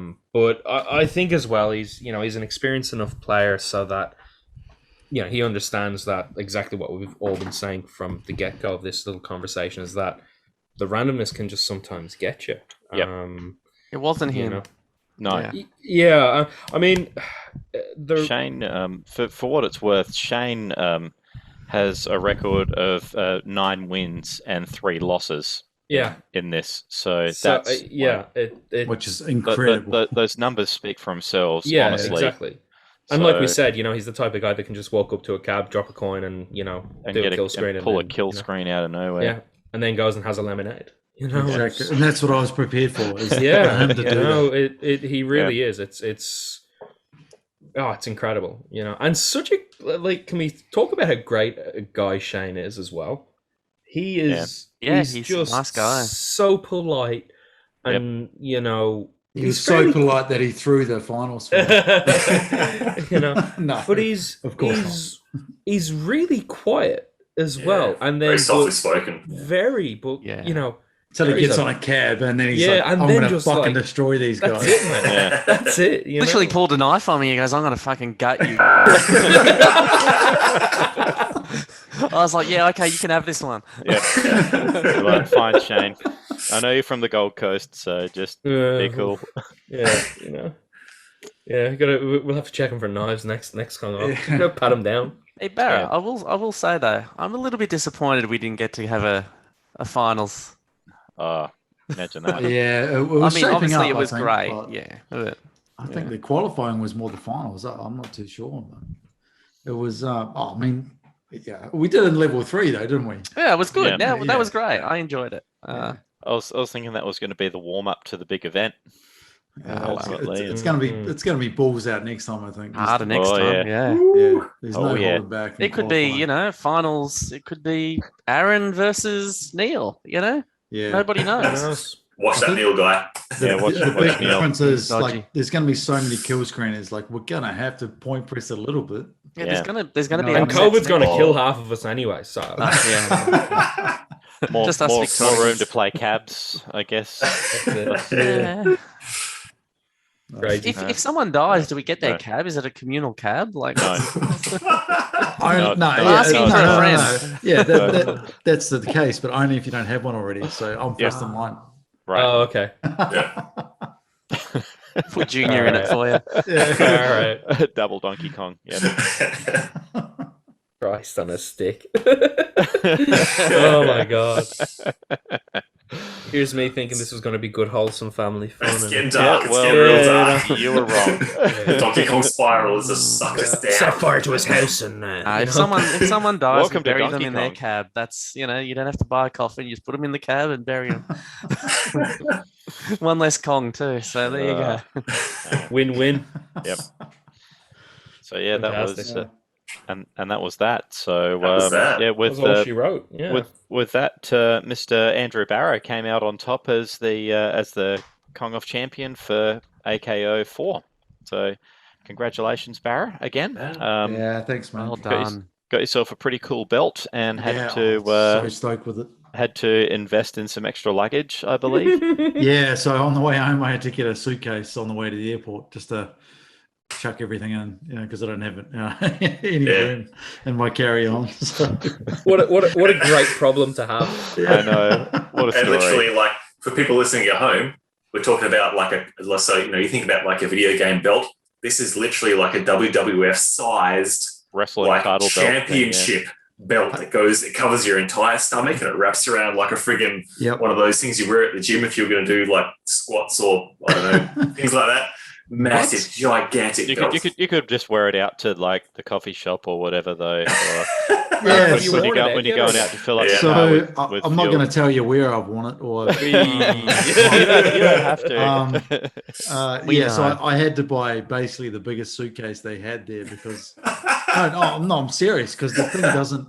You can't like bend it. It's just like a fucking massive. Yeah. It's made for me. Like it goes on Tecchio and it just like slides over them. It's made of leather and metal. I assume it looked like leather and metal. It's a fucking beast. I was gonna say you can cut this bit out in post, right? But it's the size of my cock ring. So. It's all about girth, right? Yeah. You need to see it like a can of mung beans. I've got it beside me. Actually, you should get that checked out. That's not helpful. There's a blockage. Just seriously. But yeah, There's a reason you haven't urinated this entire chat. Yes. Oh my god! I really need to get a fucking camera because it's just sad. Oh man. I wish I could show you it right now. Yeah, that's it. I don't know, how tall would it be? Like at least like 70 centimeters tall. It's like just gigantic. It's a unit. Yeah. So yes, and that covers it off for us. One thing I actually was going to ask, Mikey, we had a point on everybody's sort of favourite moments or something, didn't we, as well, that we wanted to ask? Yeah. That's it. Does anyone have any like big highlights or just moments in a game where like I'm dead, but you just made it through by some random luck of RNG? I don't know. Any or just the comp overall. Was there something that happened in the beer tent, or when you're out at the bar, or something funny that happened, or something that just made you went, I'm so glad I came? There was a point for me, I think there was a few of us sitting out in the beer tent, and I think Jeff came out and was sort of streaming for a little bit on his phone, just we're here, yeah. And I kind of had that. It was a bit of a moment of, wow, actually we, and again, it was a bit somber as well because a lot of our friends from interstate couldn't make it. But for me, at least, like that moment then, it was just kind of like, I'm with my buddies and this is really cool. And this was also the first Kong Off that I got to bring my son Tig along, and he competed as well. Yes. And that was a lot of fun because he enjoys Kong in this sense. I think for the same reason I enjoy it. Like I try to tell him strategies, and he's like, I don't want to hear them. I want to figure it out. And I love that. And that's and my boy. And that's kind of, it's really cool. So I'm actually looking forward to playing a bit more with him as well. That was pretty cool, for me. That's great. It was really, really cool. Well, Matt, Barrow, anything stand out for you guys that made the event for you? Probably a few things, I guess, but the event overall was fantastic, right? We're really lucky to have people who put on something like this. There's no real financial gain or anything for anyone here, and just the event in itself is amazing. But something that will probably stick with me for a long time probably is when I was asleep. I actually had to share accommodation, share a bed with Michael Boner. So so you can make a lot of jokes there, right? But I was asleep, and apparently I snore very loud. But yeah, you do. Oh yeah, you do. I think I just heard your wife in the background yell out. Yeah. So I remember being asleep, and then I remember Aaron jumping on the bed at like 2 a.m. in the morning or something with a pair of can I say it, Aaron? Yeah, please. Well, he said, here's some strippers undies that I got while I was out. and then proceeded to try and stuff them in my suitcase. And I just remember this wasn't the first time someone had woken me up that night, and I was really grumpy and drunk. And I think I just lost my cool with him, and I was like, can you get that out of here, you stupid? It's pretty funny. It's something that will stay with me, and I appreciate that he did it. Someone's got to look out for you, mate. Good boy, Aaron. Good boy. Yeah, I don't know if Barrow can beat that. Honestly, I can't. It's just the event overall. I mean, landing and then changing a tire 2 minutes later. That's pretty cool. There's a carload of Aussies there that can't change a tire. So I've literally the first time I'd ever met the guy who was driving as well. So yeah, exactly. Oh well. Yeah, I mean, the whole thing is just a blur to me now. I think I must have drunk 100 cans of that Woof Motherflippers. Yeah, for sure. Easy. It was just so much fun to see everyone, honestly. Yeah, we're glad you could make it, Barrow. Like it wouldn't have been the same. Yeah. Oh man. Yeah. I'm so stoked. Yeah, I just really hope it's all go next year and there's no shit it'd be around. good. Yeah, that's it. Anxiety around if it's going to happen or not. Exactly.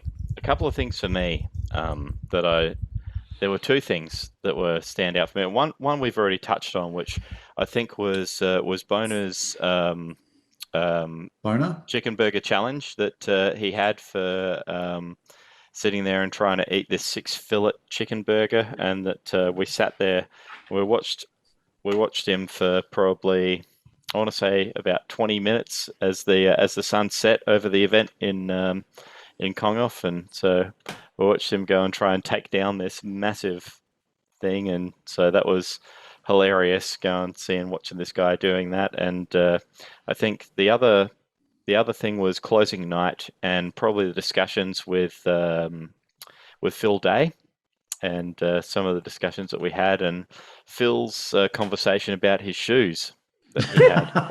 It was a highlight. It was like one of the greatest discussions. Actually, on that, I do have a highlight, and there was we were sitting in Pelly's room, like the room that me and Pelly and Phil were staying in, and Phil cold called Robert Merchick, and Dwayne Richards. All right.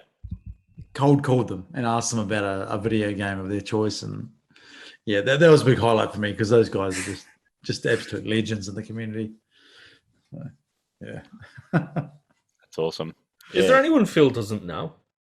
No. Cool. No. Right. no. Phil, I think that's kind of cool about Phil. Like if he needs to speak to somebody, he won't. There's no filter of like, oh well, I don't really know this person. He'll just call somebody and. Well, I think I know he's sort of met with and I think talked to Merchek before. I don't know about Dwayne Richards, but yeah. Yeah, he came over for Galagala in 2019. Oh, that's correct. Yeah, he did. I think that's where he met everybody. Yeah, and we met at Scores in 2018 as well, actually. So. Oh, nice. Dwayne Richards. Oh, yeah. Cool. Wow. Galagala was the first time I had a panic attack trying to play a video game, so that was fun. And it didn't start when I started playing it. It started about halfway through when Dwayne was singing the Canadian national anthem. And then I saw everyone looking at me, and I'm like, I'm not doing this. Is this for Australia? No. Oh, man. Yeah. Sounds like fun, mate. Oh, Jesus Christ. That sounds great. Sweating, shaky hands, and it was nervous time. Oh, Mikey. It took me a while to calm down after that game, yeah. Fair enough too. So there it is. Any closing thoughts, Aaron? Oh, no, I think we've covered quite a lot, eh? Yeah, we've unpacked a lot, mate. Yeah. I suppose, one, thanks to everyone for all the awesomeness that you all bring to such an awesome and enjoyable community. And I just, everyone stay safe, wash your hands. Hopefully we can, we get this thing under control and can next year make it bigger and better, because it really is. It's every year is bigger, better, faster, stronger. Yeah. I'm really interested to see what the next year is going to bring. It's weird. I think Barrow, said it with tongue in cheek, sort of just there, that post Kong, motivation. But I hope it somewhat carries through to other aspects of it's life. A real thing for me, at least. Yeah, Absolutely. Sure. So I think it'd be good. I want to, get in the garage back sorted out a little bit more, and I won't bore everybody with the tales of me streaming, but I've blown up a board. So I'm hoping to get that back up and running and actually playing some games, and it'll be good. Awesome. Matt, anything? I just keep playing, guys, and I love the podcast, and I love the community we've got here, and it would be a shame if we don't get to do it all again next year. Oh, it'd take a lot to stop us, I reckon. We're all just one bloke eating a bat, mate. Fair. Yeah. True. Can you imagine if it was two people eating a bat? Shit. Oh, shit. And Barrow. Yeah, I mean, just echo what the other guys said. Really, super keen to do it again next year. And the community over this side of the world is just absolutely fantastic. And like, not to bring any negativity to the whole thing, but we should keep it this side of the world, honestly, because it's so great. And are you boycotting? We've got a good thing. We've got a good thing, mate. We do. We've got a good thing going. It's not good. It's great. Honestly, it's just fantastic. Yeah. Full of top people. Yep. Yeah, absolutely. I never want that to change. And we need to do our best to preserve it for what it is, and to grow it even better, obviously. But, like super keen to get there next year. I think it is going to be really, really big. It has the potential to be anyway. I hope so. I'm excited for it already, and it's almost a goddamn year away. So.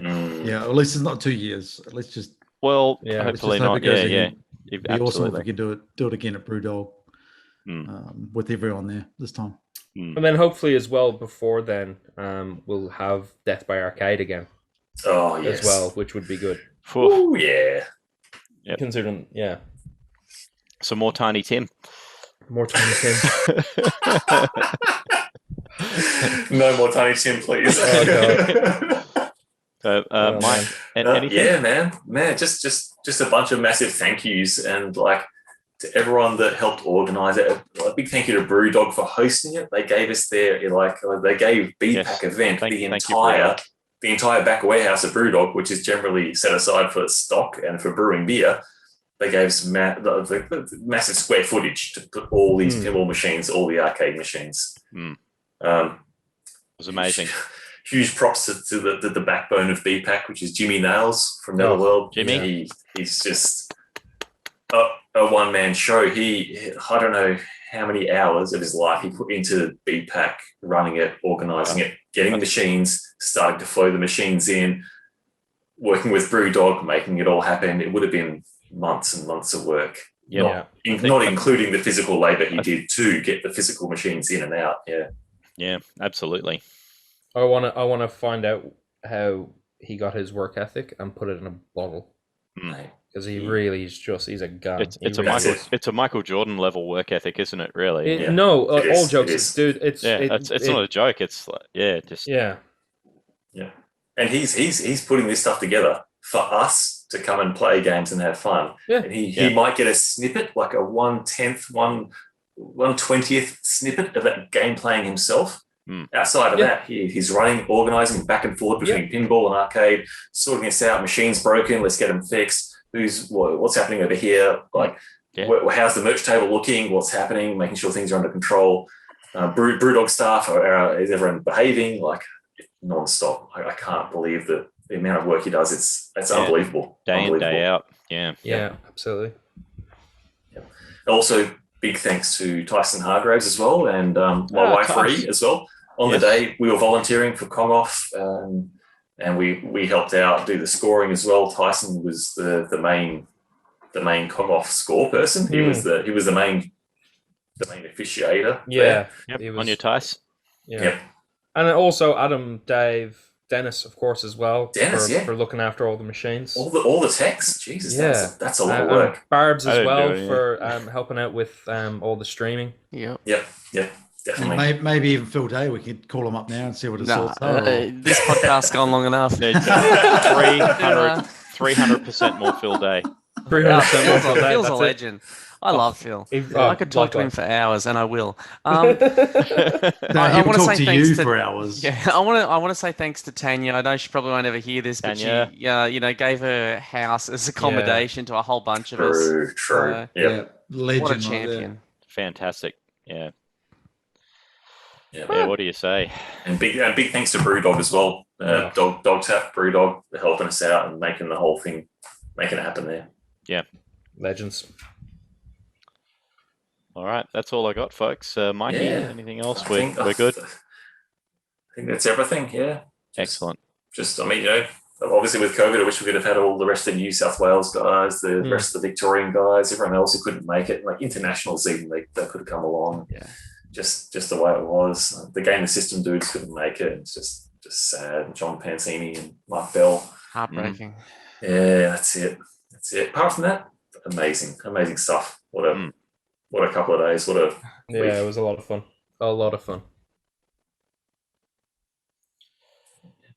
Excellent. Cool. Well, that's all we've got, guys. Thank you very much for joining us on the on this episode of Play It Up, and thank you, Mike, for being our host for this, and Aaron for joining us for the first time. Matt and Barrow, thank you for joining us again. Really appreciate it, and again, everyone, thank you for your time. It's been great talking.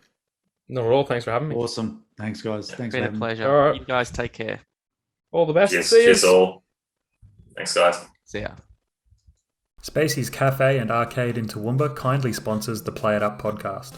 If you are ever in or near Toowoomba, we think you're crazy if you don't give them a visit. Spacey's has loads of arcade and pinball machines, retro consoles, and even air hockey. They have an excellent selection of food and drinks for the whole family, and have some great beers on tap. Spacey's is open Wednesday through Sunday, and you can check them out on Facebook and Instagram to keep up to date with the awesome events they have going on there. Spacey's is located at 2 Club Lane in Toowoomba. Take a trip back to the 80s with Spacey's.